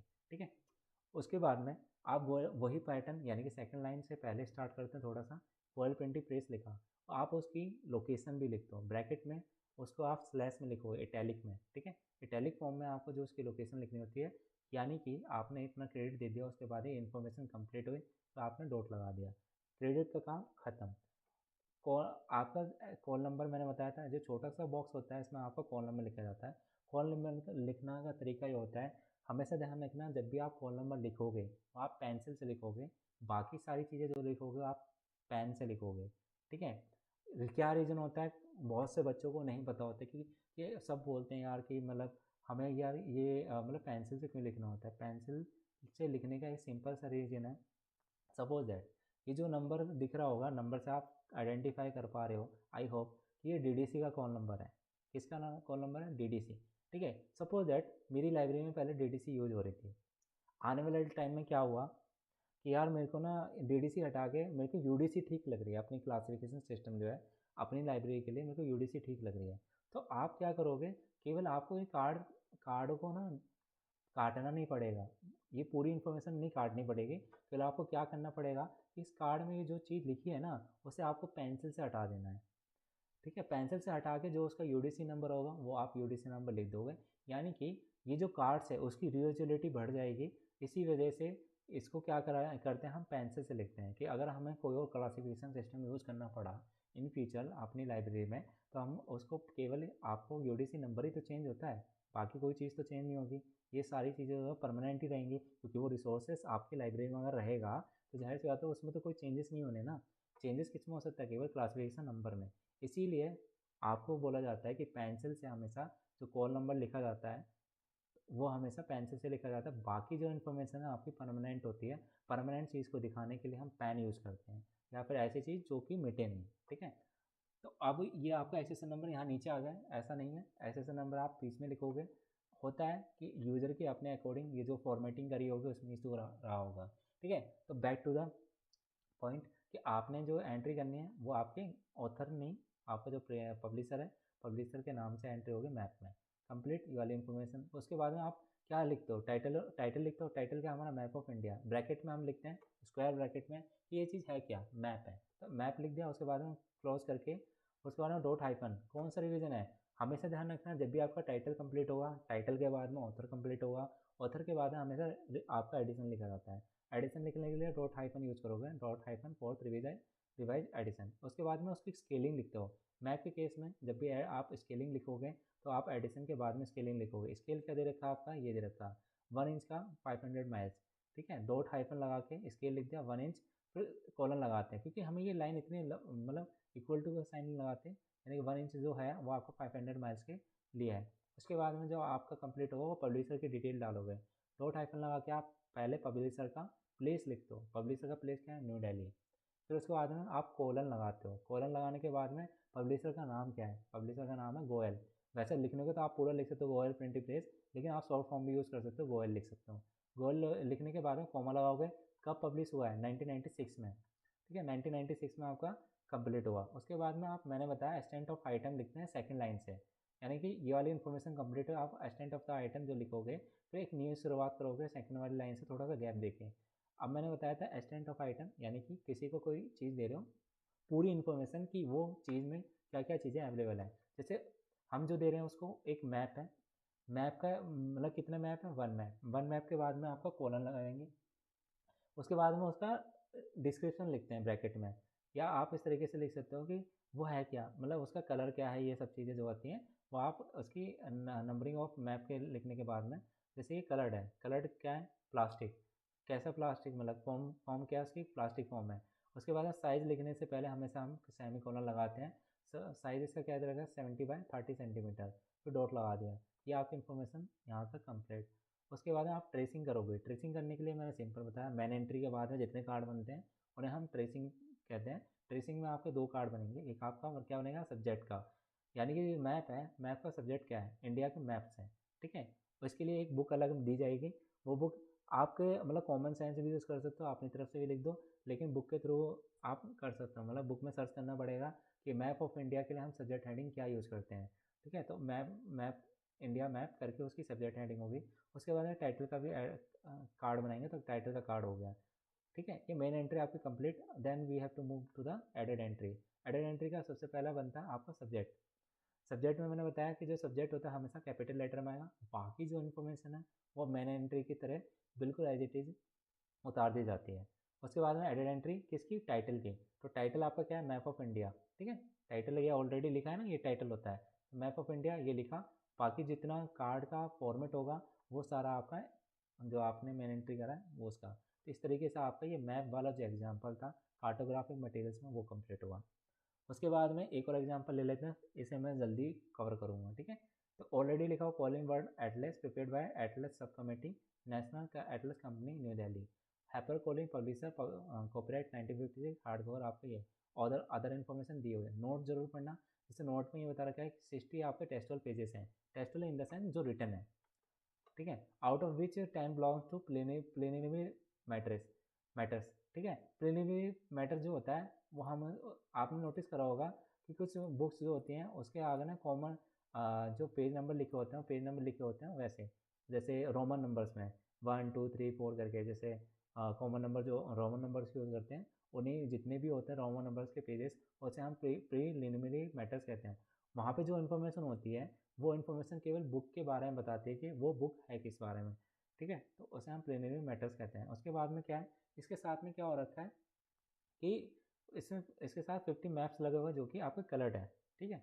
तो इस तरीके से आप देखो, ज़रा सिंपल माइंड लगाना है, ये एटलस है, एटलस क्या होता है, कई सारे मैप्स का कंपाइलेशन होता है, कई सारे मैप एक बुक के अंदर दिए हैं तो वो एटलस कहलाता है।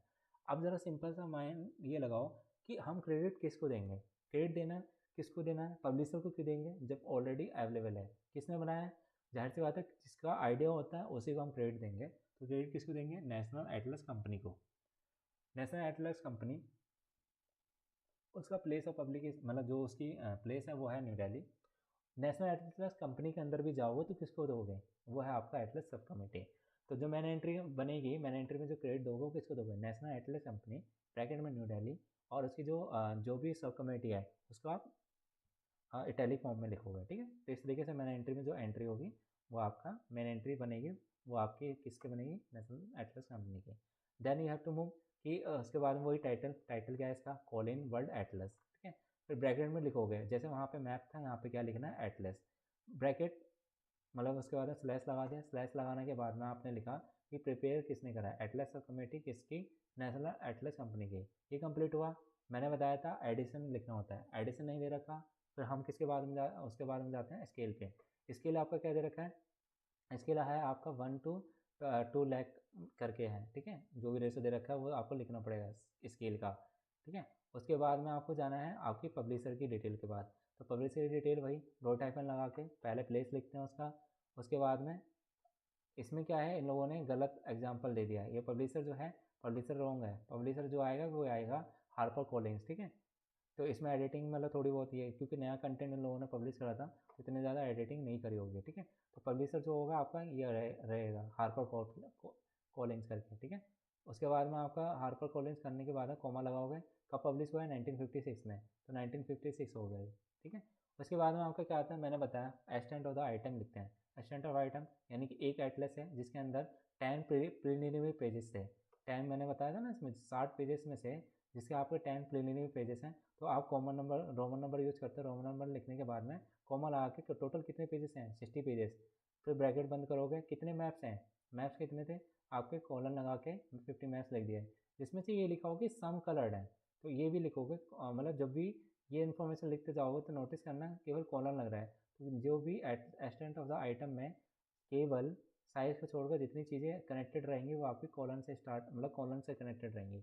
50 मैथ्स में से क्या है, सम कलर्ड है। ज़रा माइंड लगाओ, ये आपकी एक हायरार्की नहीं बन रही। हायरार्की क्या कि पहले आपने एटलस लिया, एटलस के अंदर गए, एटलस के अंदर क्या था हमारे पास, ये सारी चीज़ें अवेलेबल है कि 10 प्रीलिमिनरी पेजेस हैं, टोटल आपके 60 पेजेस हैं। उसके बाद हमने ये भी देखा कि यार उसके साथ में 50 मैप्स भी लगाए। 50 मैप्स कैसे हैं, सम कलर्ड है। और अब पूरी इन्फॉर्मेशन को कंप्लीट करने के बाद उसका साइज लिखते हैं, तो उसके लिए हम क्या करते हैं, सेमीकोलन यूज़ करके उसका साइज लिख देते हैं। 12x8 इंच वो यहाँ दे रखा है, ठीक है। उसके बाद में जो भी इन्फॉर्मेशन एडिशनल इन्फॉर्मेशन होती है वो आप नोट सेक्शन में लिखते हो, इसे हम नोट सेक्शन बोलते हैं। यानी जो एक्स्ट्रा इन्फॉर्मेशन, जैसे हार्ड कवर, तो हार्ड कवर का प्राइस दे रखा है वो आप यहाँ लास्ट में लिख के छोड़ दोगे, ठीक है। उसके बाद में ट्रेसिंग करते हैं। ट्रेसिंग कैसे करेंगे, वही एक सब्जेक्ट हेडिंग की बनेगी और एक टाइटल की। सब्जेक्ट हेडिंग आपको बुक मिलेगी, उसमें से सब्जेक्ट हेडिंग डिसाइड कर हो जाएगी, फिर टाइटल की। तो इस तरीके से आपका जो है एटलस का एक एग्जाम्पल कंप्लीट हो गया, जो कि कार्टोग्राफिक मटेरियल में आता है, ठीक है। टाइटल देखो, टाइटल वही सब्जेक्ट हेडिंग मैंने बताया, वर्ल्ड मैप बनेगा तो कैपिटल लेटर्स, फिर वॉइस एंड डिटेल जो आप मेन एंट्री में करते हो, ऐसे टाइटल एंट्री भी ऐसी कंप्लीट होगी। केवल आप टाइटल लिख के बाकी सारा कार्ड जो होगा same as it is main entry का बनेगा। तो आपका कार्टोग्राफिक मटेरियल में से मैंने दो चीज़ें कवर करवा दी, एटलस एंड मैप्स, ठीक है। उसके बाद में आपका था माइक्रोफॉर्म्स। मैंने ऑलरेडी बताया था माइक्रोफॉर्म क्या होता है, बड़ी इन्फॉर्मेशन को छोटे से पोर्शन में आपको दे देना, जिसमें से माइक्रोफॉर्म्स में कई टाइप का हो जाते हैं। माइक्रोफिल्म हो सकती है, माइक्रोफिशर हो सकती है, माइक्रो ओपेक हो सकती है, अपर्चर कार्ड हो सकते हैं, ठीक है। तो आज थोड़ा सा टाइम मिले तो ये इन सब चीज़ों में डिफरेंस देखने के लिए आप केवल क्या करना है, इनको सर्च करना, वो दिखते कैसे हैं, उन चीज़ों का इन्फॉर्मेशन जितना ज़्यादा होती है तो आपको पता होना चाहिए कि माइक्रोफॉर्म्स के अंदर क्या क्या चीज़ें आती हैं, ठीक है। अब उसके बाद में आते हैं आपका माइक्रो माइक्रोफॉर्म जो है, ठीक है। इस तरीके से आपको टाइटल दिया है, एक माइक्रोफॉर्म दिया था जिसमें आपको ये टाइटल है उसका। फिर seminar on shift to electric mobility was held at Goa. एक सेमिनार हुआ था, सेमिनार कहाँ पे हुआ, गोवा में। कब हुआ, 2014 में। वो है क्या, प्रोसीडिंग्स है। प्रोसीडिंग्स को बोलते हैं जहाँ पे कई सारे लोग अपना पेपर्स लेके जाते हैं, कुछ इन्फॉर्मेशन पेपर पब्लिश करवाने के लिए। वहाँ पे आप जितनी सारी चीज़ें, मतलब जितने ऑथर्स आएंगे, जितनी चीज़ें हैं वो पब्लिश करवाएंगे, उसे हम कॉन्फ्रेंस प्रोसीडिंग्स बोलते हैं। अगर वही हम प्रिंट करवा दें कि यहाँ पे इतने सारे लोग आए, उन्होंने इतनी इतनी सारी चीज़ें अपने पेपर्स प्रेजेंट करें और पेपर्स में क्या क्या प्रेजेंट करा था, अगर उसको हम पब्लिश, मतलब एक बुक बना के पब्लिश करें, तो उसे हम कॉन्फ्रेंस प्रोसीडिंग्स बोलते हैं, ठीक है। The seminar proceedings was edited by, edit किसने करी है, रोहतुली एंड रियान मैथ्यू ने, ठीक है। उसके बाद में टोटल नंबर ऑफ माइक्रोफिशें कितनी है, यानी कि जो माइक्रो फिल्म्स हमने यूज़ करी हैं वो टोटल 2 हैं। कैसी हैं, ये नेगेटिव कॉपी है। मैंने बताया था माइक्रोफिशें जो होती है नेगेटिव जो यूज़ करते थे हम अपने कैमराज में पहले, वो नेगेटिव कॉपी है, ठीक है। जिसका साइज़ है 12 इंटू, एक का साइज़ है 12x15 सेंटीमीटर, सेकंड का साइज़ है 14x17 सेंटीमीटर, ठीक है। अब इसकी एंट्री करना सीखेंगे। जाहिर सी बात है, अगर आपको इसको क्रेडिट देना है, ठीक है, क्रेडिट देने के लिए सिंपल सी चीज़ मैंने बताया। ज़रा सोचो सबसे इम्पोर्टेंट चीज़ क्या है। सबसे इम्पोर्टेंट चीज़ ये है कि कोई ऑथर आएगा, वो बोलेगा सर मुझे ना सेमिनार्स की कोई, जो कि इलेक्ट्रिक मोबिलिटी के ऊपर कोई सेमिनार हुआ है, तो मुझे उसके ऊपर कुछ चीज़ चाहिए। तो जो इम्पोर्टेंट चीज़ है, वो इम्पोर्टेंट चीज़ को ही हम चीफ सोर्स ऑफ इंफॉर्मेशन बोलते हैं। तो अगर माइक्रोफिल्म्स में अगर आपकी सेमिनार से रिलेटेड है, तो चीफ ऑफ इन्फॉर्मेशन क्या हो जाएगी, वो सेमिनार की जो भी डिटेलिंग है। Seminar on shift to electric mobility ऊपर लिखा, उसके बाद में उसकी डेट लिखते हैं, कौन सा, मतलब पहले लिखते हैं कि कौन सा कॉन्फ्रेंस है, कौन सा नंबर का, तो यहाँ पे लिखा होता 5th सेमिनार, ठीक है। कौन से नंबर का है, 5th सेमिनार। उसके बाद हम क्या लिखते हैं, मैंने बताया जब भी कोई इन्फॉर्मेशन कंटिन्यू होती है तो कॉलम लगाते हैं। 5th सेमिनार हुआ कब, 2014 में। कहाँ पे हुआ, गोवा में, ठीक है। ये इन्फॉर्मेशन का फिर डॉट लगा दिया। उसके बाद हमने ये नीचे लिखा, उसका टाइटल क्या है, प्रोसीडिंग्स। उसका टाइटल यही तो रहेगा प्रोसीडिंग्स की, क्या है वो प्रोसीडिंग्स है। प्रोसीडिंग्स लिखने के बाद में हम उसका ब्रैकेट में जीएमडी लिखते हैं, जो कि माइक्रोफिल्म है। फिर बाद में उसका ऑथर या एडिटर जो होता है एडिटर लिखा जाता है स्लैश लगा के, edited by Rohit Tuli and Riyan Matthew. फिर उसका पब्लिश मतलब जहाँ जहाँ पे हुआ है पब्लिश कहाँ पे हुआ था, गोवा में। तो ठीक है, ऑथर मतलब यहाँ पे वो जो आपकी पब्लिशर है उसकी डिटेल नहीं दी हुआ है, लेकिन आपको और अदर डिटेल जो दे रखी है वो फिलअप करोगे। तो डॉट हाइफन लगा के प्लेस लिख दिया, प्लेस के बाद में क्या आता है, ईयर आता है कब पब्लिश हुआ है, तो कॉमा लगा के 2014 डॉट लगा दिया। ठीक है, extent of the item second line से स्टार्ट करेंगे। एक्सटेंट ऑफ द आइटम वही कि 2 माइक्रोफिसे दिए हुए हैं, कैसी दी हुई हैं, नेगेटिव। तो ये इन्फॉर्मेशन जो है कंटिन्यू है। ठीक है, इन्फॉर्मेशन जो कंटिन्यू रहती है कॉलन लगाते हैं। ठीक है, 2 माइक्रोफिसे लिए हैं हमने, कैसी, नेगेटिव है, और नेगेटिव में उनका साइज़ क्या है, तो कॉमा लगा के उन दोनों का साइज़ लिख दिया।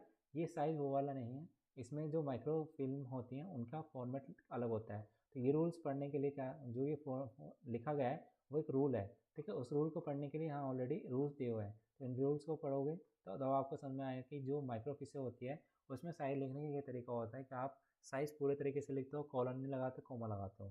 ठीक है, उसके बाद में कितने कार्ड बन सकते हैं, जाहिर सी बात है। हो सकता है कि कोई कोई बंदा आया, उसने बोला अरे सर मुझे तो रोहित तुली का कोई मतलब कंटेंट है तो मुझे दीजिए। अरे सर मेरे को ना रियान मैथ्यू के ऊपर चाहिए।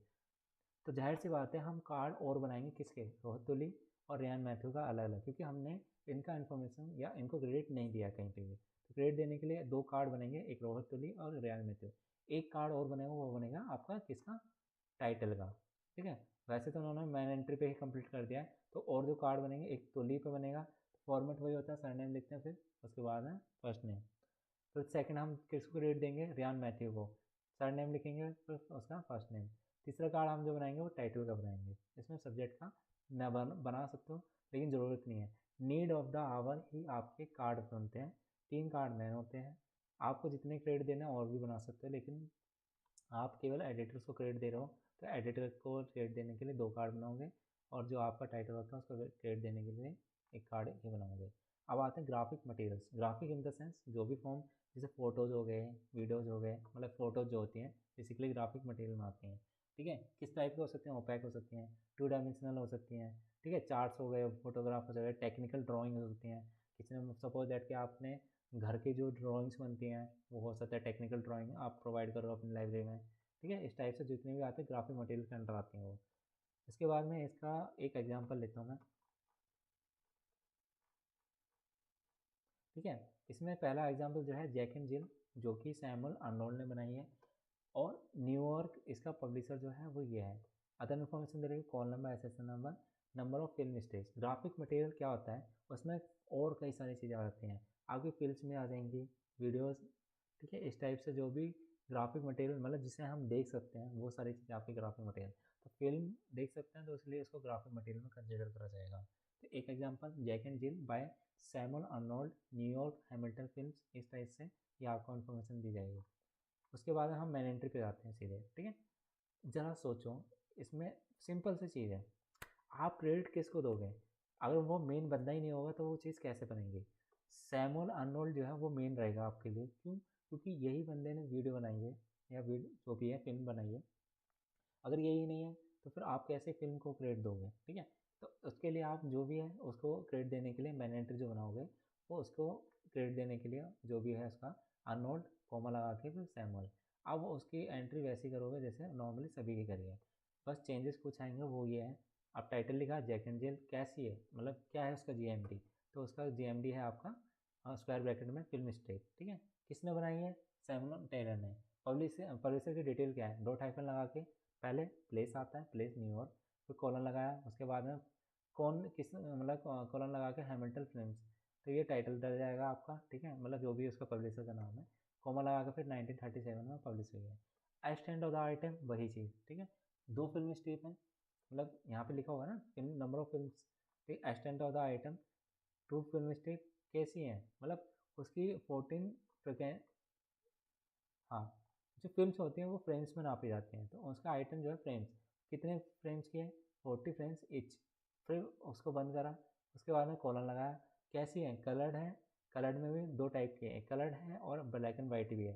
ठीक है, ब्लैक एंड वाइट, B&W जो लिखा है वो ब्लैक एंड वाइट है, यहाँ पे लिखा होगा, ये लिखा होगा कलर्ड भी है और ब्लैक एंड वाइट भी है। उसके साथ में ये प्लस लगा के उन्होंने 4 साउंड कैसेट भी दे रखी हैं। प्लस जहाँ भी होगा अकैम्पनिंग मटेरियल बोलते हैं उसको, ठीक है। प्लस लगा दिया। 4 साउंड कैसेट और दी गई हैं, ठीक है, जो कि उनका टाइमिंग आप लिखते हो।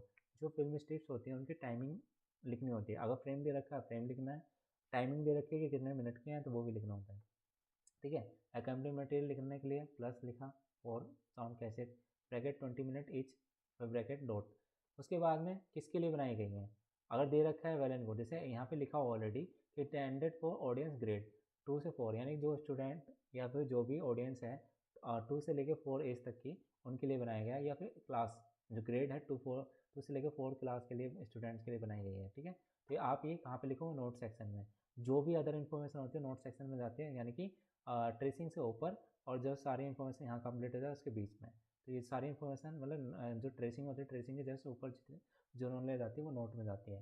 तो इंटेंडेड ऑडियंस कैसी है आपकी, रिलेशन दिखाओगे ग्रेड्स 2-4 के लिए, तो डॉट लगा दोगे, ठीक है। इस टाइप से ये मेन एंट्री कंप्लीट। अब आइडेंटिटी जरा मतलब आप ज़रा सोचो कि ये जो 2 से लेकर 4 तक है, जैक एंड जिल, अब पता कर सकते हैं कि जैक एंड जिल किसके लिए होते हैं, नर्सरी राइम्स होती हैं, ठीक है। इसका सब्जेक्ट क्या होगा, नर्सरी राइम्स। सब्जेक्ट को लिखने के लिए वही कि कैपिटल लेटर्स, ठीक है। बाकी सारी एंट्री आपकी मेन एंट्री में। उसके बाद में एडिट एंट्री आपकी टाइटल क्या था, जैक एंड जिल। इस टाइप से आपका ये एग्जाम्पल कंप्लीट हुआ फिल्म स्ट्रिप का, जो कि आपके ग्राफिक मटेरियल्स मांगता है, ठीक है। प्रैक्टिस जितनी करोगे उतना ज़्यादा अच्छे से मतलब चीज़ें क्लियर होती जाएंगी कि कौन सी चीज़ किसके लिए कैसे लिखनी है। उसके बाद में आपका लास्ट जो पार्ट है वो है इलेक्ट्रॉनिक रिसोर्सेज, यानी कि आप केवल अपनी लाइब्रेरी में कई सारी चीज़ें इलेक्ट्रॉनिक रिसोर्सेज। बहुत बच्चों को ये कन्फ्यूजन रहती है कि अरे इलेक्ट्रॉनिक रिसोर्सेज होती क्या है। मतलब इलेक्ट्रॉनिक रिसोर्सेज का अगर मैं एग्जांपल बताऊं,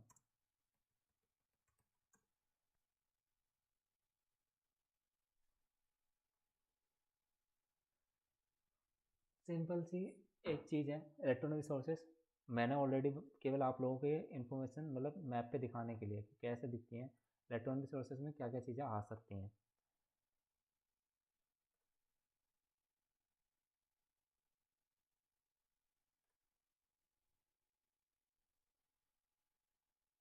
हाँ, बेस्ट मैप ये रहेगा कि ई रिसोर्सेज क्या होते हैं। देखो, ई रिसोर्सेज केवल ई हटा दो, रिसोर्सेज पढ़ो। अभी रिसोर्सेज इन द सेंस कोई भी इन्फॉर्मेशन जो किसी को प्रोवाइड करी जा रही है। ई रिसोर्सेज यानी इलेक्ट्रॉनिक। इलेक्ट्रॉनिक का सिंपल सा मीनिंग है कोई भी चीज़ अगर हम किसी अदर ऑब्जेक्ट के थ्रू हम एक्सेस कर रहे हैं तो आपका ई रिसोर्सेज कहलाएगा। फॉर एग्जांपल, मुझे बुक एक्सेस करनी कौन सी, ई बुक। तो ई बुक एक्सेस करने के लिए मुझे कोई ना कोई डिवाइस तो चाहिए होगा ना। तो कोई भी चीज़ को एक्सेस करने के लिए कोई एडिशनल मतलब रिसोर्सेज को एक्सेस करने के लिए कोई भी डिवाइस की जरूरत पड़ रही है, तो वो आपका ई रिसोर्सेज में आएगा, इन द सेंस इलेक्ट्रॉनिक फॉर्म में, ठीक है। तो इस तरीके से आप ई रिपोर्ट्स को एक्सेस हो सकते हैं। इंस्टीट्यूशनल रिपोजिटरी होती है, जैसे डिजिटल लाइब्रेरी को भी एक्सेस करने के लिए आपको क्या चाहिए, एक सिस्टम चाहिए, कंप्यूटर चाहिए, तो वो ई रिसोर्सेज में अवेलेबल होता है। तो अगर कोई आप अपनी लाइब्रेरी में ई रिसोर्सेज अवेलेबल करवा रहे हैं तो उसके लिए जाहिर सी बात है कंप्यूटर की आवश्यकता पड़ेगी। उन मटेरियल्स को भी रखने के लिए आपको क्या करना पड़ेगा कि आपको उसकी कैटलॉगिंग तो करनी पड़ेगी ना। जैसे फॉर एग्जांपल मैंने ऑलरेडी एग्जांपल एक कवर करा था, वो था कि आपका यूज़र ओरिएंटेशन प्रोग्राम, यानी कि हमारी लाइब्रेरी में क्या क्या रिसोर्सेज अवेलेबल हैं, उसकी ऑलरेडी आपने एक वीडियो बना दी। वीडियो बना के आपने कैसेट में डाल दी। उस कैसेट को जो एक्सेस करेगा उसके कंप्यूटर की ज़रूरत पड़ेगी। इसी के लिए इसको ई रिसोर्सेज बोलते हैं, क्योंकि आपको कंप्यूटर की जब भी ज़रूरत पड़ेगी उस रिसोर्स का मतलब एक्सेस करने के लिए वो ई रिसोर्सेज कंसिडर करे जाएंगे, ठीक है। तो आप ई रिसोर्सेज में जो कवर करेंगे हम,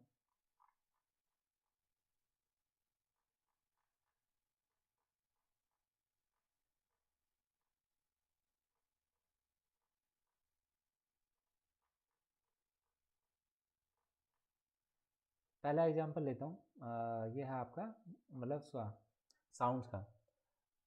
कैसेट यूज़ कर रहे हो ना, कैसेट जो होती है वो इलेक्ट्रॉनिक सोर्सेज तो है। कैसे, क्योंकि हमने उसमें ऑडियो डाली। ऑडियो को एक्सेस करने के लिए क्या करना पड़ेगा, हमको एक एडिशनल डिवाइस यूज़ करना पड़ेगा। जैसे कि वीडियो कैसेट चलाने के लिए हम पहले वीडियो रिकॉर्डर मतलब वीडियो रिकॉर्डर हो गया, या वीडियो एक्सेस करने के लिए कोई ना कोई अदर कंपोनेंट चाहिए, तो इसीलिए इसको इलेक्ट्रॉनिक सोर्सेज में डाला जाता है, ठीक है। अब जैसे पहला एग्जाम्पल जो है वो आपका एक सोर्स कौन सा है, म्यूजिक के बारे में, म्यूजिक कैसेट में डाला हुआ है, ठीक है। यहाँ पे लिखा हुआ है साउंड डिस्क, ठीक है। यानी कि जो चीज़ है वो अवेलेबल है आपकी साउंड डिस्क यानी कि किसी सीडी में, तो इसलिए इसको इलेक्ट्रॉनिक सोर्स बोलेंगे, ठीक है। अब ये जो है एक म्यूजिक है, music voice presents Alice adventure in wonderful the Lewis Carroll classic complete. Music compose करा है किसने, एलेक वाइल्डर ने। रिलीज किसने करा है, बिल ग्रोवर प्रोडक्शन है, न्यूयॉर्क इसकी लोकेशंस, ठीक है। अदर इन्फॉर्मेशन ये बताया कि जो साउंड डिस्क है वो एनालॉग है, 4 मतलब 4 साउंड डिस्क हैं जो कि आपके एनालॉग टाइप के हैं। टोटल प्लेइंग टाइम यानी कि जो डिस्क होती हैं, सीडी होती है, उनकी टाइमिंग होती है ना, कितने टाइम की ये वीडियो है, ठीक है। तो इस टाइप से आप उसकी टाइमिंग है। उसके बाद में आईडी होती है, ID in the sense internal diameter. Internal diameter यानी कि जैसे सीडी हो गई, सीडी के 2 डायमीटर होते हैं, आईडी होता है और एक ओडी होता है। ओडी यानी कि आउटर डायमीटर, और मैं सीडी का अभी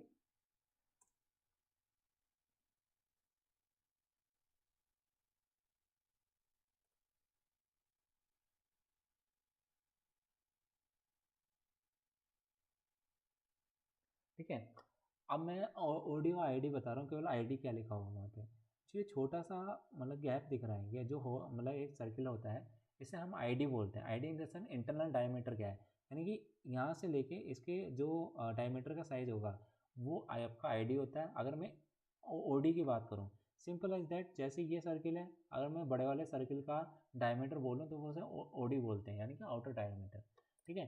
तो ये कन्फ्यूजन आई थिंक ये साइज का मैंने बता दिया होगा। अब एक होता है इसकी स्पीड क्या है, 3 रेवोल्यूशन पर मिनट, यानी कि आरपीएम, यानी कि 1 मिनट में वो कम से कम 3 बार घूमती है। जो सीडी है वो सीडी अपना रोटेशन जो है वो 3 बार रोटेशन कंप्लीट कर लेती है 1 मिनट में। तो इसे आरपीएम बोलते हैं। कुछ नहीं करना, बस मैं बता रहा हूँ कि क्या क्या चीज़ें आप उसमें ऐड होती हैं। मोनोट्रैक, मोनोट्रैक क्या होता है, यानी कि एक साइड की इन्फॉर्मेशन, यानी एक साइड का अगर आप मतलब ईयरफोन लगाओगे तो वो मोनो साइड रहेगी, एक साइड, ठीक है। जो भी इन्फॉर्मेशन ट्रैकिंग है वो एक साइड कवर है, यानी कि इन्फॉर्मेशन जैसे होता है ना, सीडी की एक साइड की इन्फॉर्मेशन आपकी ट्रैकिंग है, यानी कि जो साइड है केवल एक सिंगल साइड पर आपकी इन्फॉर्मेशन अवेलेबल है। जैसे ये अब फ्रंट हो गया, ये बैक हो गया, ठीक है। इस बैक पे इन्फॉर्मेशन नहीं है, इस वाले पे है, तो इसलिए इसको मोनो मोनोट्रैक साइज मोनोट्रैक बोलते हैं, ठीक है। साइज ऑफ इज दिस, यानी कि हर एक साइज का क्या साइज है, 12 इंचेस, यानी कि ये ओडी है। मैंने जो बताया ना, इसे साइज ऑफ इसी डिस्क इसीलिए बोला, मतलब जो है 12 इंच की है, ठीक है। इस तरीके से ये अतना इन्फॉर्मेशन दे रखी है, जो आपकी सीडी होती है उस सीडी का इन्फॉर्मेशन दे रखी है हम लोगों ने। अब इसकी एंट्री कैसे करेंगे, तो अगर म्यूजिक है, म्यूजिक को बनाने वाले का सबसे बड़ा ज़्यादा क्रेडिट जो होता है उसको कंपोज करने वाले का होता है। जाहिर सी बात है, जो बंदा वो कंपोज ही नहीं कर रहा है तो वो म्यूजिक कैसे कहलाएगा। तो उसको क्रेडिट देने के लिए हम जो मेन एंट्री करेंगे हमेशा साउंड डिस्क की, वो हमेशा किसको करेंगे, जो उसका कंपोजर होगा। कंपोजर कौन है, वाइल्डर एलेक करके है, वाइल्डर कोमा एलेक। उसके बाद में टाइटल डालेंगे, टाइटल क्या है इसका, alias adventure in the Wonderland, alias adventure in the Wonderland. Bracket में लिखेंगे क्या है, ये साउंड रिकॉर्डिंग है, यहाँ पे लिखा हुआ ना ये साउंड रिकॉर्डिंग, तो ब्रैकेट में आप जो लिखोगे वो साउंड रिकॉर्डिंग लिखोगे, उसके बाद में कॉलन लगा हुआ है। अगर अगर मतलब कोई टाइटल बड़ा होता है और सेकंड लाइन में लिखा हुआ है, यानी कि उसे सब टाइटल बोलते हैं, कॉमन लैंग्वेज है, लेकिन उसको एक्सटेंशन या पैरेलल टाइटल भी बोलते हैं, ठीक है। तो ये जो टाइटल है उसको जाहिर सी बात है ये चीज़ कंटिन्यू है, कंटिन्यू के लिए कौन सी चीज़ यूज़ करते हैं, colon. The Lewis Carroll classic complete किसने लिखी है, मतलब ये किस मतलब क्रेडिट अगर देना है किसको दोगे, music compose by Alec Wilder, फिर सेमी कॉलन लगा दिया। उसके बाद में जो अगर रिलीज लिखा हुआ है या जो भी अदर अदर होगा उसको कॉलन लगा के हम उसको क्रेडिट देते हैं, जैसे बिल ग्रो प्रोडक्शन। प्रोड्यूस किसने करा है, सॉरी, हाँ, प्रोड्यूस किसने करा है, मॉडर्न मॉडर्न वॉइस करके है, ठीक है।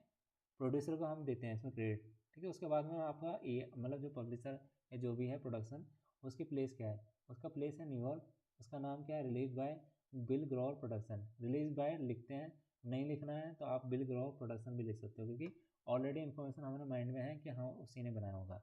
फिर कॉमा लगा के ईयर लिखते हैं, जिस ईयर में पब्लिश हुआ है, जिस मतलब कब हुआ है ये पब्लिश, वो आपका 1957 है। ये पी लिखा है, अदर देखो ये क्या होते हैं, मिस्टेक्स होते हैं, हमें केवल कॉमन फॉर्मेट लेके चलना है। कॉमन फॉर्मेट ये होता है कि आप ईयर लिखो, ठीक है। 1957 यहाँ पे नहीं लिखा है, यहाँ पे ना मतलब पी नहीं लिखा है, वहाँ मतलब वहाँ पे नहीं लिखा कि आप पी करके कुछ, तो आप 1957 भी लिख दोगे तो वेल एंड गुड है। उसके बाद है extent of the item. Extent of the item क्या होता है, वही कि कितने एक बॉक्स में कितनी चीज़ आ रही हैं। हमारे पास 4 साउंड डिस्क हैं, ठीक है। उसका प्लेइंग टाइम क्या है आपका, 2 आवर्स 56 मिनट। यहाँ अब मैं एक चीज़ करेक्ट करना चाहूँगा, मैंने बताना चाहूँगा कि यहाँ पे देखो 2 आवर्स 56 मिनट दे रखा है, लेकिन जब भी हम टाइमिंग लिखेंगे उसको टोटल मिनट में लिखेंगे। टोटल मिनट कितने हो जाएंगे आपके, 2 आवर्स कम कन्वर्ट करोगे तो कितने, 120 मिनट, 120 और 56 मिनट कितने हो गए, 176 मिनट। तो डॉट लगा देंगे, ब्रैकेट बंद कर, और इसका टाइप क्या है, type in the sense analogue है कि डिजिटल है, ये एनालॉग है, ठीक है, एनालॉग फिर कॉमा, फिर उसका साइज देखेंगे जो आईडी और ईडी है। आईडी क्या है इसका 33 आईडी, कितने आरपीएम पे घूम रही है 3 आरपीएम, इसको शॉर्ट फॉर्म में लिखते हैं 3 आरपीएम।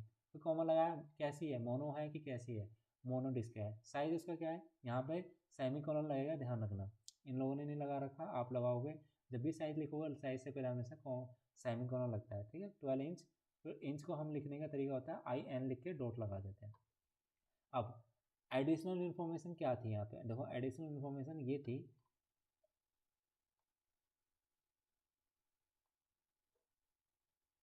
हाँ एडिशनल इन्फॉर्मेशन ये modern voice present alias adventure in Wonderland. आप नहीं लिखोगे तो भी चल जाएगा, क्योंकि ये इतने ज़्यादा इन्फॉर्मेशन इनको लिखने की जरूरत नहीं थी, ठीक है। उसके बाद में क्या है, आपका ट्रेसिंग करनी है आपको, ट्रेसिंग यानी इन द सेंस ट्रेसिंग का क्या होगी, देखो ज़रा सोचो, इसमें आपके जो बनेगा, इन लोगों ने एक ही एग्जाम्पल दिया है, ओके। इसमें क्या है, मतलब कि इसमें दो ट्रेसिंग बनेंगे, तीन ट्रेसिंग बनेंगी। एक तो आपकी हो जाएगी कि देखो यहाँ पे दो चीज़ें हैं, दो सब्जेक्ट इसके बन सकते हैं, दो सब्जेक्ट क्या बन सकते हैं, एक सब्जेक्ट ये है कि फैंटेसी इंग्लैंड फिक्शन के ऊपर है, और एक हो सकता है ये चाइल्ड चिल्ड्रन फिक्शन। तो ये डिसाइड कैसे होता है, वही कि सब्जेक्ट हेडिंग की आपको एक बुक मिलती है, उससे डिसाइड हो जाएगा कि इसके ऊपर इसके कितने सब्जेक्ट बन सकते हैं। यानी कि कोई बच्चा अगर आया कि सर मुझे चिल्ड्रन फिक्शन के ऊपर कोई साउंड रिकॉर्डिंग दीजिए, तो आप ये वाली दे दोगे। किसी ने बोला कि सर मुझे फैंटेसी इंग्लैंड फिक्शन के ऊपर कोई एक ऑडियो साउंड रिकॉर्डिंग चाहिए, तो इस तरीके से आप ना और भी कई सारे ऐड हो सकते हैं, लेकिन हम मेनली वही लेते हैं। इसमें दो दे रखे हैं, आप एक भी लिख के आओगे कोई सुनिए, चिल्ड्रन फिक्शन भी लिख दिया तो काफ़ी एनफ है, ठीक है। टाइटल की एंट्री जरूर होती है, वो मैंने ऑलरेडी बता दिया, ठीक है। उसके बाद में आपका आता है, जैसे इसमें और एक एग्जांपल है जो कि आपकी फिल्म साउंड रिकॉर्डिंग ही है, ये भी। तो आप ये वाला जो प्रैक्टिस करा है वही प्रैक्टिस आपको ये वाले एग्जांपल का कर लेना है, सेम वही चीज़ है, ठीक है। उसके बाद में मैं मूव करूँगा सीधे वीडियो, जो फिल्म्स होती हैं, फिल्म स्ट्रिप होती हैं, उनके बारे में बात करूँगा। मोशन पिक्चर यानी film cartridge, film cassette, film loop, film reel, ये सब चीज़ें ऑलरेडी आपको पता होंगी। मोशन पिक्चर यानी जो जो भी चीज़ अगर मतलब फ्रेम्स में कन्वर्ट होके मूवीज़ में कन्वर्ट हो गई हैं, तो वो आपकी क्या होती है, मोशन पिक्चर के अंदर होती हैं। वीडियो रिकॉर्डिंग जो सिंपली आप अपने मोबाइल या कैमरा से जो भी रिकॉर्डिंग करते हो, तो और उसको स्टोर करने के लिए जो जो डिवाइस यूज़ करें हैं उनकी हम कैटलॉगिंग करते हैं, ठीक है। तो उसमें से एक एग्जांपल हम लेंगे, हाँ पहला है, एक मूवी किसी ने बनाई है, मूवी किसने बनाई है, मूवी का नाम है दामिसन। डायरेक्ट किसने करी है, रोलैंड जोफी ने। प्रोड्यूस किसने करी है, फर्नांडे गिया एंड डेविड पुतनम। रिटर्न किसने करी है, वो है रॉबर्ट बोल्ट। बाकी इन्फॉर्मेशन जो कि उसकी प्रोडक्शन हाउस की इन्फॉर्मेशन है। अदर इन्फॉर्मेशन में ये सब चीज़ें भी हम करेंगे, ठीक है। अब मैं स्टार्ट करता हूँ। ये पहला मैंने सिंपल सी चीज़ है, ज़रा नोटिस करो कि मूवी जो होती है, मूवी के लिए एक सिंपली या तो माइंड में सुटेबिलिटी के साथ डाल लो या कुछ भी, कि मूवीज़ के केस में हमेशा ध्यान रखना उसके टाइटल से मेन एंट्री बनेगी। Title in the sense the mission. जरा सोचो, कोई यूजर आया आपकी लाइब्रेरी में, वो सीधे मूवी का नाम लेता है, डायरेक्टर किसी को याद रहता है, आई थिंक डायरेक्टर किसी को याद नहीं रहता कि मूवी की डायरेक्टर ने बनाई है। आप क्या आ जाते हो सीधे, अरे सर मुझे ना जैसे डंकी मूवी आई है, सर मुझे डंकी मूवी देखनी है, तो आप आपके पास रिसोर्स अवेलेबल है क्या, हाँ ठीक है। आप डायरेक्टर अगर उसको बोल दो, जो भी उसका डायरेक्टर है, मेरे को यहाँ नाम उनका पता नहीं है, तो अगर डायरेक्टर का नाम लोगे तो जो सामने वाला है, मतलब हमें भी याद नहीं रहता, तो सामने वाले को क्या याद रहेगा। तो इसीलिए मूवीज़ के केस में हम इसको जो मेन एंट्री की डिटेलिंग होगी वो मेन एंट्री से बनेगी। तो मेन एंट्री ऊपर बनती है, ठीक है। मेन एंट्री का जो मतलब जो बनेगी वो आपकी मूवी के नाम से बनेगी। द मिशन, तो ब्रैकेट में मोशन पिक्चर, क्या क्या है, मतलब ये मटेरियल क्या है, वो आपका मोशन पिक्चर्स है। ब्रैकेट बंद, फिर कॉमा लगाया दिया, मतलब स्लैश लगा दिया। स्लैश लगाने के बाद में आप डायरेक्टर का नाम लिखोगे, डायरेक्ट किसने करी है, रोनाल्ड जोफिन है। फिर सेमी कॉलन, मतलब सेमी कॉलन लगाओगे। प्रोड्यूस किसने करी है, फर्नांडे गिया एंड डेविड पुतनम ने। ये देखो इन्फॉर्मेशन कंटिन्यू है, इन्फॉर्मेशन कंटिन्यू के लिए आप कॉलन भी यूज़ कर सकते हो, सेमी कॉलन भी, ठीक है। लेकिन यहाँ पे फैक्ट है, डायरेक्टर जो है, डायरेक्टर एक है, ठीक है, तो इसलिए इसमें सेमी कॉलन, यानी कि बिल्कुल डिफ्रेंशिएट करने के लिए भी यहाँ पे एक ही सिंगल लाइन में तुम सेमी कॉलन यूज़ करोगे। प्रोड्यूसर, फिर देन आपका आता है रिटर्न, अगर राइटर दे रखा है तो राइटर लिखेंगे। उसके बाद में उस प्रोडक्शन हाउस का एड्रेस क्या है, पहले लिखते हैं डॉट आइकन लगा के प्लेस, उसके बाद में उसका नाम, उसके बाद में कॉमा लगा के आपका ईयर लिखा जाता है। फिर एस्टेंट ऑफ द आइटम, ठीक है। एक्सटेंट ऑफ द आइटम मैंने आपको ऑलरेडी बताया कि एक्सटेंट ऑफ आइटम यानी कोई चीज़ आप किसी को दे रहे हो, क्या दे रहे हो आप, डिस्क दे रहे हो, कितनी, 2 डिस्क हैं, मतलब 2 वीडियो डिस्क हैं, कितने मिनट की हैं, 125 की। उस उनके साथ में क्या है, साउंड एंड कलर, कैसी है, मतलब साउंड भी है और कलर भी है, कैसी दिखती है, वाइड स्क्रीन प्रेजेंटेशन आप यूज़ कर सकते हो। साइज़ आपको दे रखा है 3x4 इंच का, ठीक है। इसमें हम उसका 2 वीडियो डिस्क हैं, जो उसका टाइमिंग है, टाइमिंग अंदर लिखी, कैसी है, साउंड, साउंड है उसमें अवेलेबल, तो कॉलन लगा के साउंड लिखेंगे HD, शॉर्ट फॉर्म में हम HD लिखते हैं, डॉट फिर कॉमा लगाया। अगर कलर्ड है, कलर्ड का हमने COL लिखते हैं, डॉट फिर कॉमा लगाया, फिर वाइड स्क्रीन मैंने बताया जो इन्फॉर्मेशन है तो स्ट्रेट थ्रू द लाइन आ गई, ठीक है। उसके बाद में लास्ट में हमेशा साइज लिखते हैं, साइज से लिखने से पहले हम सेमी कॉलन का यूज़ करके डॉट लगा देते हैं। साइज़ क्या है इसका, 3x4 इंच का। अब जो भी एडिशनल इन्फॉर्मेशन होती है, क्रेडिट वाली जो इन्फॉर्मेशन है वो हमेशा नोट सेक्शन में जाती है, तो नोट सेक्शन में हमने क्रेडिट वाली लाइन लिख दी, ठीक है। उसके बाद हमने क्या करा, इसका ट्रेसिंग करी। ट्रेसिंग में हमें क्या ज़रूरत है, देखो इम्पोर्टेंट जो चीज़ है, मूवी मूवी किसकी है, मोशन पिक्चर्स, ठीक है। मतलब क्या है, मतलब उसका सब्जेक्ट क्या है। कोई यूजर आएगा वो अगर मूवी देखना चाहता है तो मूवी देखने के लिए केवल 2 पर्पज़ यूज़ करेगा, एक तो मूवी का नाम पता हो सकता है वो, या फिर उसका ये सब्जेक्ट पता हो सकता है कि मतलब किस टाइप की चीज़ों में आप एक्सेस करना चाहते हो, तो वो है आपके मोशन पिक्चर में, ठीक है। ऐसे एग्जाम्पल एक और ले लेते हैं, मिशन इम्पॉसिबल, एक film on post super cyclonic और ओडिशा 1999। अब नोटिस करना कि ये मूवी किसने बनाई है, ठीक है।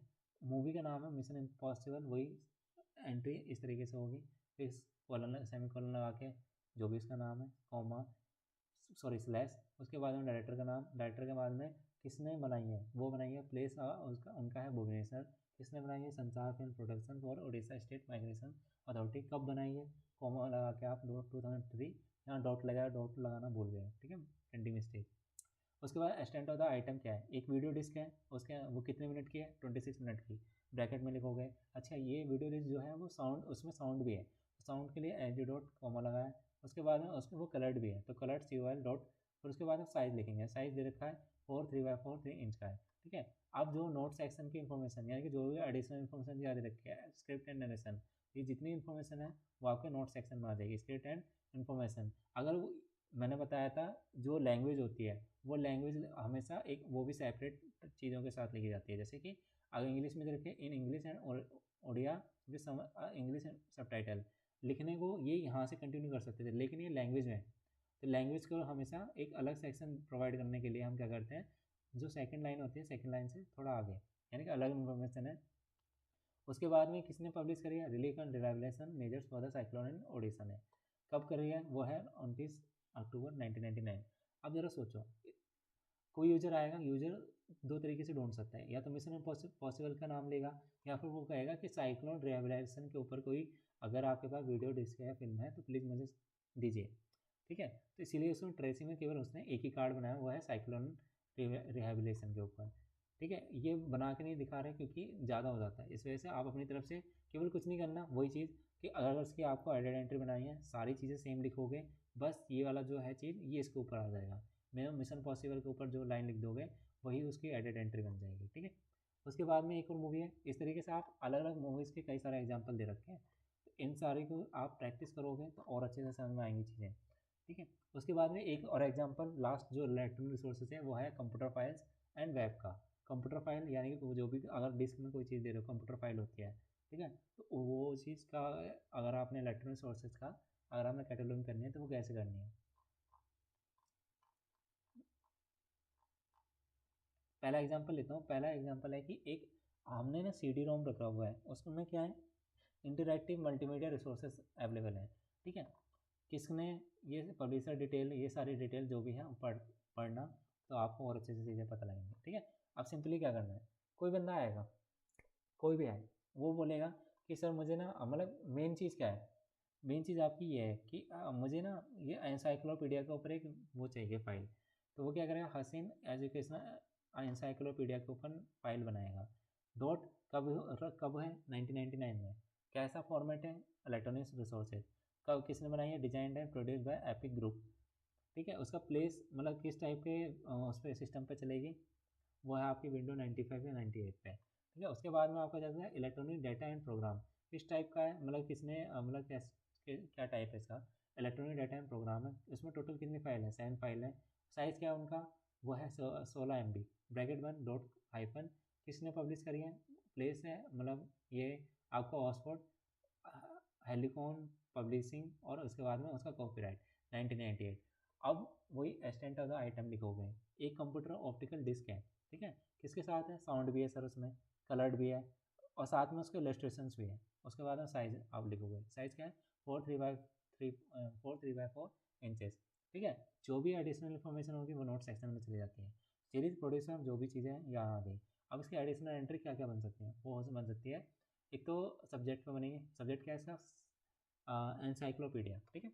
इसमें दो लोग को क्रेडिट दिया गया है, राउटर डैंड हो गया और रीस मार्टिन हो गया। तो इस तरीके से इसकी एडिशनल एंट्री जो बनेगी, एक एनसाइक्लोपीडिया जो कि आपका सब्जेक्ट रहेगा, और जो उसका एडिटर या जिसने भी क्रिएट करा है या बनाया है, तो उनको मतलब प्रोड्यूसर्स जो हैं, ये प्रोड्यूसर्स हैं, प्रोड्यूसर्स को क्रेडिट देने के लिए उनका कार्ड बना देंगे दो और एडिट एंट्री के।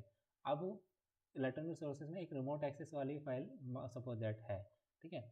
अब ज़रा इस चीज़ को हम क्रेडिट देने, मान लो ये हमारा एक टाइटल है, टाइटल में हमें क्रेडिट देना किसी को, क्रेडिट किसको दोगे, सिंपल सी चीज़ है, जिस बंदे ने बनाया उसको हम क्रेडिट देंगे। तो जैसे कि किसने बनाया, इंडिया ने, मतलब इंडिया के अंदर किसने, मिनिस्ट्री ऑफ एग्रीकल्चर ने, उसके अंदर भी किसने, कोकोनट डेवलपमेंट बोर्ड ने, ठीक है। तो उसके बाद में क्या था, वो स्कीम्स ऑफ बोर्ड था, ब्रैकेट लगा, मतलब स्क्वायर ब्रैकेट स्टार्ट करा। रिसोर्स कैसा है, इलेक्ट्रॉनिक रिसोर्स है, किसके ऊपर है, technology mission on coconut by coconut development board के ऊपर है। डॉट एपन लगाया, एरिया मतलब कहाँ पे हुआ है, कोची में, कहाँ, इंडिया का पार्ट में, किसने बनाई है, द बोर्ड ने, इन द सेंस पब्लिशर कौन है इसका, द बोर्ड है।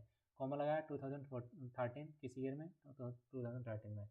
ये है क्या, एक ऑनलाइन रिसोर्स है, ठीक है। यहाँ पे देखो इन्फॉर्मेशन ये लिखी हुई है कि ये अवेलेबल किस पे है, इस वाले पोर्टल पे। तो जो अगर इलेक्ट्रॉनिक रिसोर्स में हम कोई सोर्स प्रोवाइड कर रहे हैं, तो अगर ऑनलाइन रिसोर्स है तो वन ऑनलाइन रिसोर्स ये लिखेंगे अवेलेबल एट वर्ल्ड, इस तरीके से उसका जो HTTP पोर्टल है वो लिख देंगे।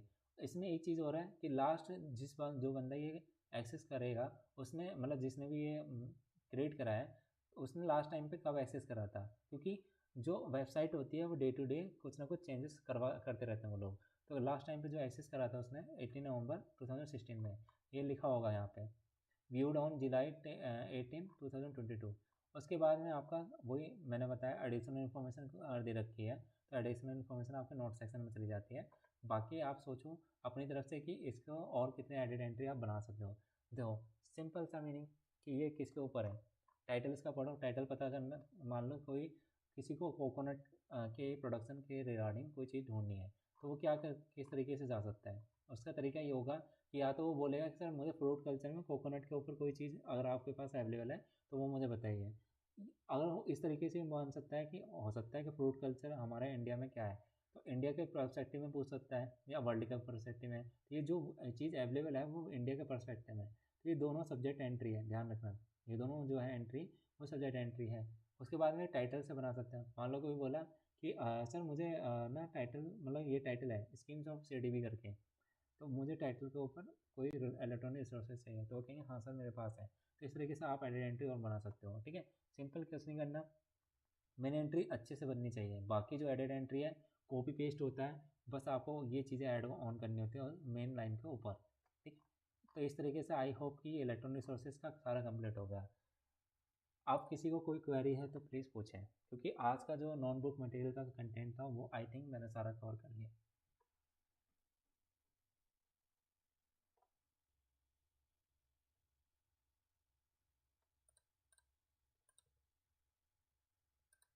अब मैं आई थिंक कोई कुछ नहीं पूछ रहा, ठीक है। तो मैं आगे बढ़ता हूँ, मैं केवल आपको आज जो बताने वाला हूँ अब कि आपको प्रैक्टिस कहाँ से करनी है। सिंपली मैंने एक टेलीग्राम का ऑलरेडी अपना ग्रुप बनाया हुआ है, ओके।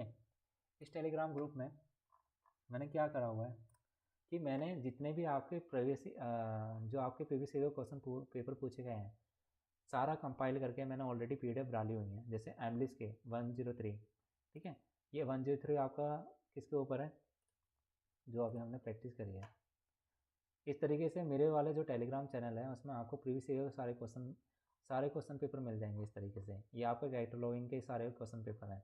ठीक है। तो इन सब की आप प्रैक्टिस करो कि जितनी प्रैक्टिस कर सकते हो। सेकंड चीज़ ये है कि आपके लिए ये तो सिंगल मतलब प्रीवियस ईयर है, और भी कई सारे पेपर पड़े हुए हैं। जितनी पीडीएफ डाली हुई है मैंने इस ग्रुप में, वो सारी की सारी आपको बहुत बेनिफिट देने वाली, चाहे वो बिलिस के स्टूडेंट हो, चाहे वो एमडिस के स्टूडेंट हो। मैंने प्रीवियस ईयर के क्वेश्चन पेपर सारे इंपॉर्टेंट कवर करे हुए हैं, प्लस कुछ यहाँ पे मैंने कैटलॉग में प्रैक्टिकल क्वेश्चन भी कवर करे हुए हैं। ठीक है, प्रैक्टिस करने के लिए भी मैंने एक पीडीएफ डाली हुई है, वो पीडीएफ में फिर दोबारा शेयर कर दूँगा। लेकिन आपको इसमें सारा कंटेंट जो है, क्वेश्चन पेपर जितने भी हैं आपके प्रीवियस ईयर में पूछे गए हैं, सारे के सारे मैंने इस ग्रुप में शेयर करे हुए हैं। तो प्लीज़ आप जितने ज़्यादा से ज़्यादा आंसर मतलब कैटलॉगिंग और प्रैक्टिकल की तैयारी करोगे, उतना अच्छे से। ये देखो मैंने सारा ऑलरेडी ये सारे पेपर्स डाले हुए हैं, जितने भी क्वेश्चन पेपर हैं। ये क्वेश्चन पेपर आपको कहीं नहीं मिलेंगे, टेलीग्राम में मेरे चैनल पर मिल जाएंगे, क्योंकि ऑलरेडी कई सारे फैकल्टीज़ ने मतलब शेयर करा होगा। बट ये है कि यहाँ पे जो भी है सारा कंटेंट ए टू जेड इस टेलीग्राम चैनल पे एक ही जगह पे मैंने करके रखा हुआ है, ताकि आपको बार बार ढूंढना ना पड़े। ठीक है, इस टाइप से सारी चीज़ें अवेलेबल हैं। आप इसकी जगह प्रैक्टिस करने के लिए आप क्या कर सकते हो, जैसे ई पाठशाला है। ठीक है, ई पाठशाला आप डालना, और लाइब्रेरी एंड इंफॉर्मेशन साइंस, ये आपका पोर्टल बनाया हुआ है इंडियन गवर्नमेंट का, इन्फ्लुएंस नेट के अंडर। ठीक है, इस पे जाना है पहले वाले लिंक पे।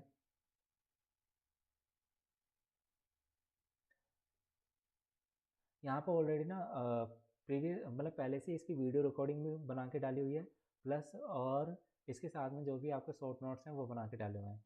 यहाँ पे क्या है, आपको पेपर्स सेलेक्ट करना है। पेपर्स में हम जो कर रहे हैं वो P02 के अंदर कर रहे थे अभी, knowledge organisation and processing classifications. ठीक है, ये सिलेक्ट करना है। इसके अंदर कई सारे मॉड्यूल्स दे रखे हैं। मॉड्यूल्स यानी कि हर एक टॉपिक का अलग है, जैसे क्लासिफिकेशन का पहले इन्फॉर्मेशन दे दिया। इस तरीके से यहाँ पर ना आप ये नोटिस करना, यहाँ पे कई सारे आपको मॉड्यूल्स दिए होंगे प्रैक्टिस करने के लिए। फॉर एग्जांपल मैं सॉरी ये क्लासिफिकेशन है, मैं कैटलॉगिंग पे क्लिक करना है, कैटलॉगिंग पे जाना है। उसके बाद में यहाँ AS/R2 के कई सारे एग्जांपल्स के लिए भी दे रखे हैं। जैसे एग्जांपल आपका नॉन बुक मटेरियल के लिए आपको जाना पड़ेगा, ये रहा illustrative examples of cataloguing of special materials and electronic sources. इस पर क्लिक करना, यहाँ पे PDF ओपन हो जाएगी। इस PDF को डाउनलोड करना है। इसमें ऑलरेडी कई सारे बढ़िया से एग्जाम्पल दे रखे हैं। जैसे पहला एग्जाम्पल दे रखा है आपका, टाइटल ये दे रखा है, मतलब एटलस मैप ब्लॉग के लिए दे रखा है टाइटल पहला, और ये आपकी एंट्री है। ये इसमें इन्होंने क्या करा है, कार्ड के अंदर फॉर्मेट नहीं दे रखा, लेकिन इस तरीके से बता रखा है कि टाइटल आएगा पहले, जो एंट्री मैंने बताई थी। यहाँ से आप प्रैक्टिस कर सकते हो अपने कैटलॉगिंग के अलावा जो भी नॉन बुक मटेरियल है। और जो स्टूडेंट नॉन बुक मटेरियल के अलावा मतलब कई सारे और भी हैं, जैसे बुक मटेरियल के लिए, तो बुक मटेरियल के लिए भी ऑलरेडी कैटलॉगिंग के कई सारे बेहतरीन एग्जाम्पल दे रखे हैं। तो आप प्लीज़ ई पाठशाला के जितने नोट्स हैं या उन्हें उनके सोर्सेज को काफ़ी अच्छे से एक्सेस करो, ताकि वहाँ पे आपकी कैपेबिलिटी और बढ़े। जितने सारे एग्जांपल्स करोगे उतने ज़्यादा आपको अच्छी सी चीज़ें मिलेंगी। प्लस मेरी वेबसाइट पे अगर एक्सेस करना है तो बहुत सारी चीज़ें मैंने एक ही जगह पे दे रखी हैं। ठीक है, यहाँ से आप अपने रिसोर्सेज सारे अवेलेबल कर सकते हो। कुछ नहीं करना है, मेरी साइट पे जाना है, sites.google.com ब्रैकेट स्लैश लगाना है, उसके बाद साकेत शर्मा आप लिख देना, तो मेरा वेब पेज खुल जाएगा। ठीक है, नहीं तो आप लिंक भी एक्सेस कर सकते हो, ऑलरेडी ग्रुप में डाला हुआ है। तो यहाँ स्टडी मटेरियल में कई सारे अलग अलग टाइप के जहाँ पे स्टडी मटेरियल अवेलेबल है वो सारे मैंने यहाँ पे डाले हैं। जैसे ई पाठशाला का डायरेक्टली मैंने लिंक क्रिएट कर रखा है, तो ये सीधा आपका होम पेज वहीं खुल जाएगा, जहाँ से आपको PDF केवल पढ़नी है या प्रैक्टिस करनी है। ठीक है, ऑल ओवर सब्जेक्ट के लिए, ना कि केवल कैटलॉगिंग के लिए। और भी कई सारे, अभी शायद वेबसाइट में कोई इशू आ रहा है इनका। सर आप यहाँ मेरा से हमारे वो ये स्टडी मटेरियल भी मिल जाएगा सर, एमलिब का। एमलिप का, हाँ यहाँ पे स्टडी मटेरियल मैंने अपनी वेबसाइट पे डाला हुआ है सारा का सारा। जैसे एक सेकंड रुकना।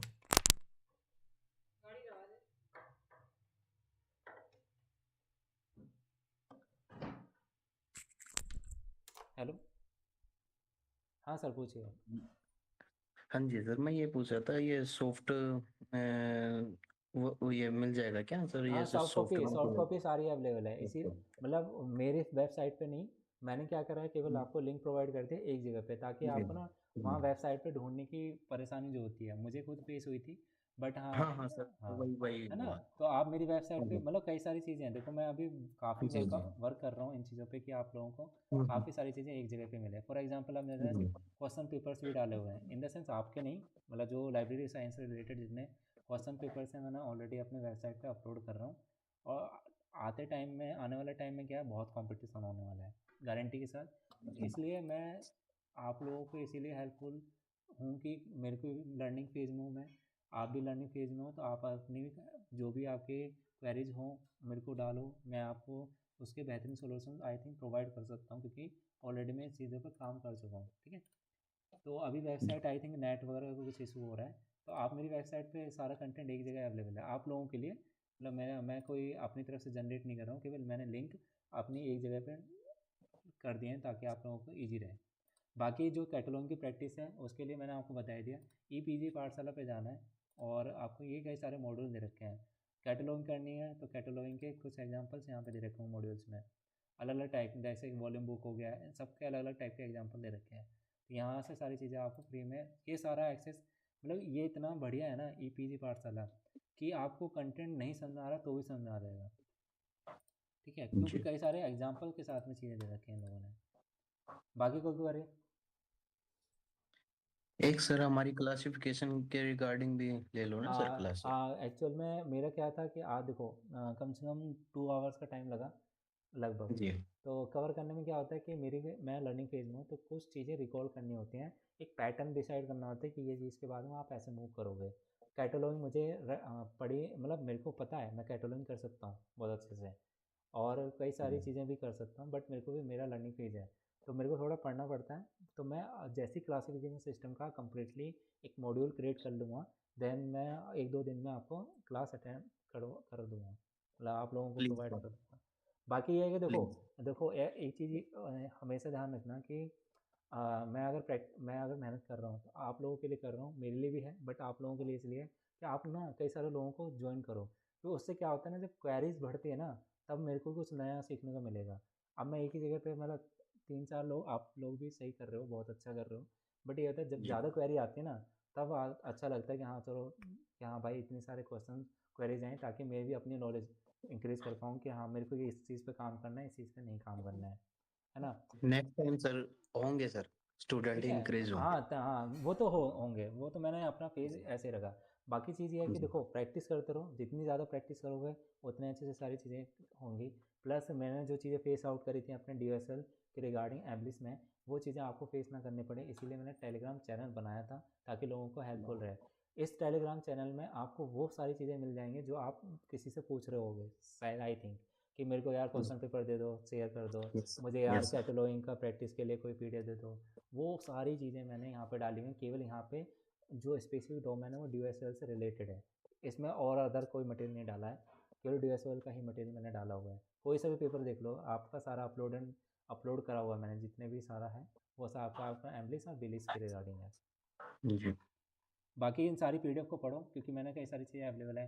प्लस एक चीज़ और है कि अगर क्लासिफिकेशन की आपको बुक नहीं मिल रही है, तो अभी मैं एक सेकंड, ज़रा मैं इसको ट्राई करता हूँ कि अगर वेबसाइट खुल जाए, ताकि मैं एक छोटा सा इंट्रो दे दूँ। बाकी यूजीसी नेट की जो लोग तैयारी कर रहे हैं, तो मेरा एक ग्रुप है अलग से, ठीक है, ऑलरेडी मैंने, आई होप कि आप लोगों ने ज्वाइन कर रखा होगा मेरा का, मैं ऑलरेडी कंटेंट प्रोवाइड कर रहा हूँ, ठीक है, यूजीसी नेट के रिगार्डिंग। तो जितनी जल्दी आप यूजीसी नेट क्लियर कर सकते हो, तो आई होप उतना बेटर रहेगा आप लोगों के लिए, क्योंकि आने वाला टाइम बहुत बड़ा कंपटीशन है, तो मैं डराना नहीं चाहता, बट आपको अपेयर होना पड़ेगा इन चीज़ों के लिए, अगर आपको इसी प्रोफेशन में काफ़ी अच्छी चीज़ें करनी है। तो आपको थोड़ा आईसीटी की नॉलेज भी रखनी है, सॉफ्टवेयर्स के बारे में जानकारी लो। आने वाले टाइम में कई सारे सॉफ्टवेयर्स की डिटेलिंग वीडियो करने वाला हूँ, तो आई होप कि आप लोग उन पर काम करना पहले से स्टार्ट कर लो। अभी मेरी वेबसाइट में कुछ इशू आ रहा है, आई होप कि ये सिर्फ नेट की वजह से हो रहा होगा, तो बाकी मैं लिंक शेयर करूँगा, तो आप वहाँ पे जैसे कि, हाँ सॉरी, यहाँ पे देखो, यहाँ पे मैंने क्लासिफिकेशन सिस्टम की एक वो डाला हुआ कंटेंट में, क्लासिफिकेशन सिस्टम। यहाँ पे आपको डीडीसी यूडीसी की सारी जितनी स्टैंडर्ड वाले डिविजन्स होते हैं, मतलब जो हम अपनी डीएसएल में यूज़ करते हैं, उनकी मैंने पीडीएफ डाली हुई है। तो अगर आपको नंबरिंग देखनी हो तो आप यूडीसी यूज़ कर सकते हो। और यूडीसी के लिए सबसे बेस्ट एग्जांपल मैं अगर बताऊँ, अगर आई होप किसी बच्चे ने पढ़ा हो अभी, तो आप सिंपली क्या करना, यूडीसी के लिए जो आईआईटी दिल्ली है, आईआईटी दिल्ली की लाइब्रेरी की वेबसाइट पे जाना, ठीक है, और आई थिंक ये नेट काम क्यों नहीं कर रहा है।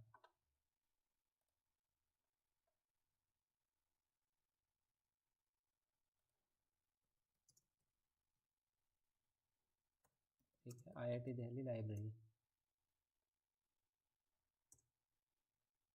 अभी दिख रहा है ना, मतलब कोई इशू तो नहीं है? ठीक है। दिख IIT रहा है दिल्ली, सर। हाँ ठीक है। क्लासिफिकेशन के लिए मैं सबसे बेस्ट तरीका बता रहा हूँ आपको, मतलब सबसे बेस्ट। ठीक है, IIT दिल्ली की लाइब्रेरी के आप पोर्टल पे जाइए एंड इस वेबसाइट पे आप जाके यहाँ वेब ओपेक दे रखा है। ठीक है, वेब ओपेक पे जाइए।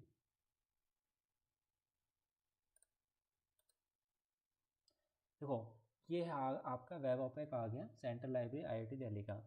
मैंने ये क्यों बताया कि आपको IIT दिल्ली की लाइब्रेरी पे जाना है, क्योंकि वहाँ पे जो क्लासिफिकेशन सिस्टम यूज़ कर रहे हैं वो लोग, वो यूज़ कर रहे हैं आपका UDC। ठीक है, तो सिंपली फॉर एग्जांपल लाइक मेरे को कोई बुक मिली, अभी जो आपको देखना है ना, वो ये चीज़ देखनी है कि क्लासिफिकेशन नंबर क्या मैं सही बना पा रहा हूँ कि नहीं बना पा रहा हूँ।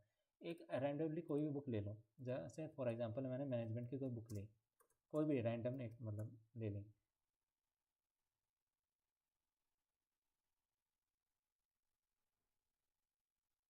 ठीक है, सपोज दैट मैं ले रहा हूँ, कोई छोटा टाइटल ले रहा हूँ, ये रही। ठीक है, management policy and strategy management.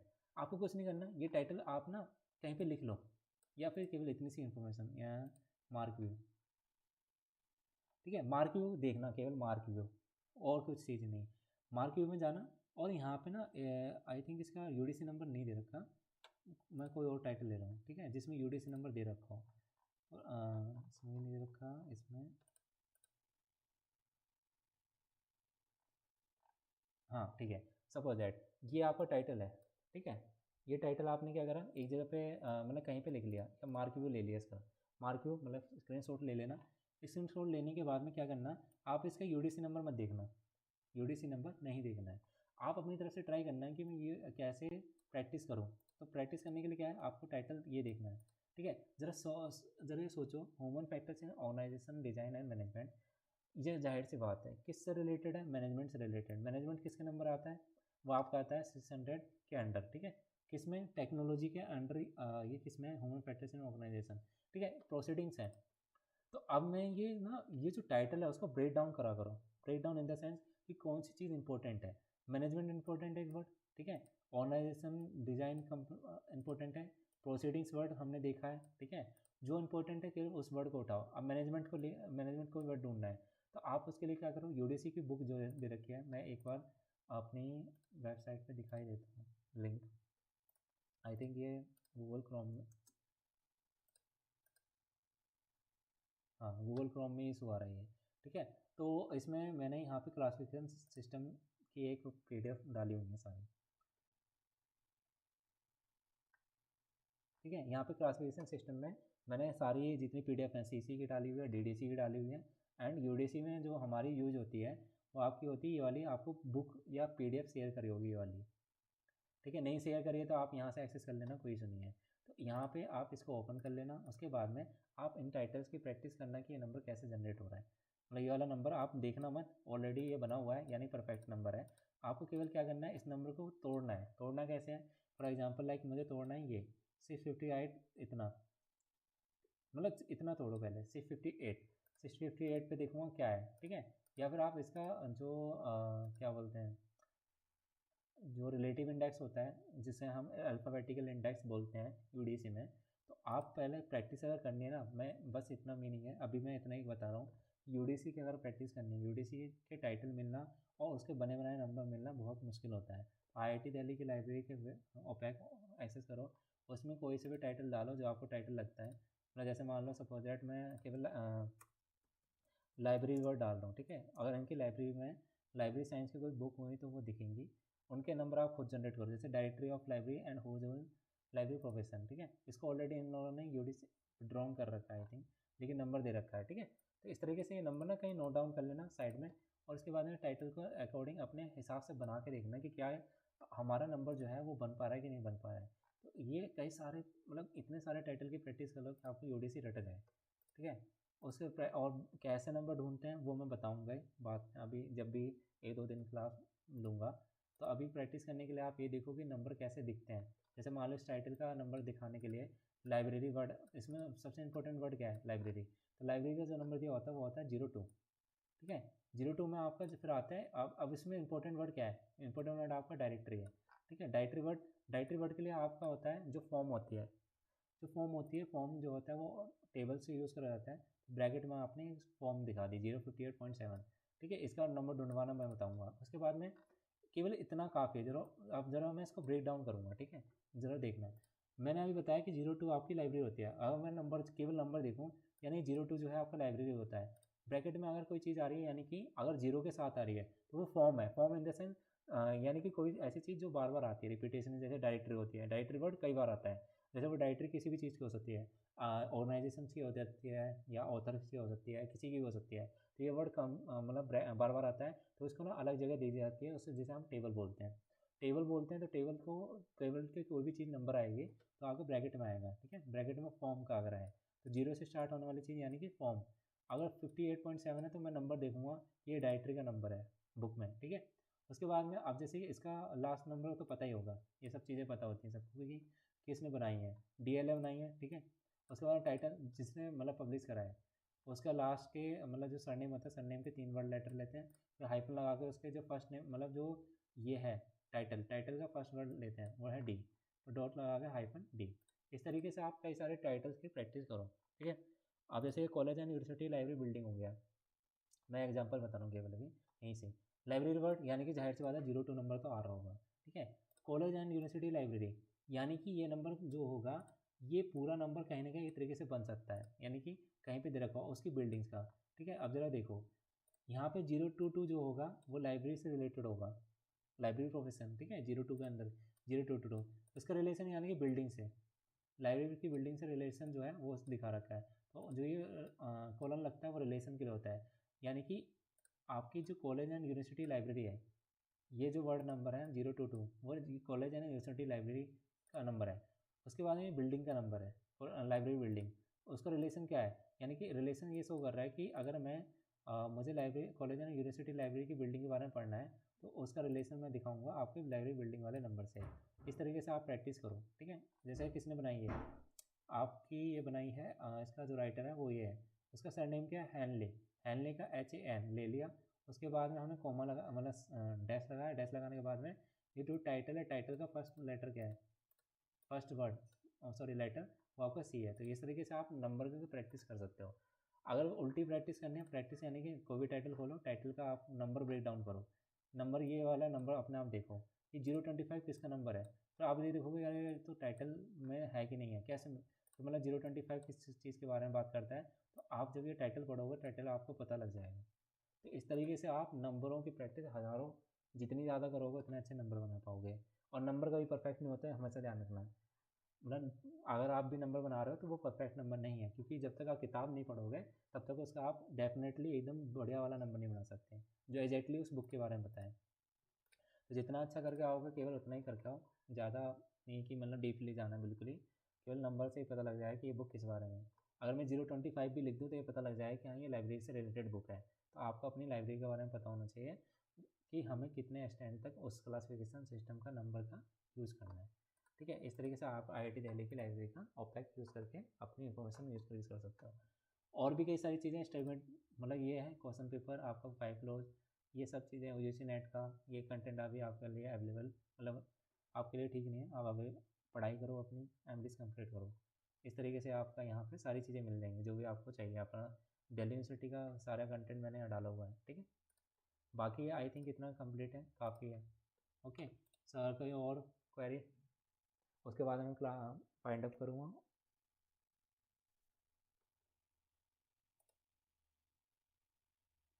ठीक है, मैं वाइंड अप करता हूँ, बंद करता हूँ, ठीक है। क्लासिफिकेशन सिस्टम मैं नेक्स्ट क्लास जब भी कंडक्ट करूँगा तो आई विल, और ये वीडियो जो है ऑलरेडी मैंने यूट्यूब पे स्ट्रीमिंग चल रही है, तो अगर किसी को रिकॉर्डेड वीडियो देखनी हो तो प्लीज़ वहाँ जाके भी देख सकते हैं, ठीक है। I will see you link. Okay sir.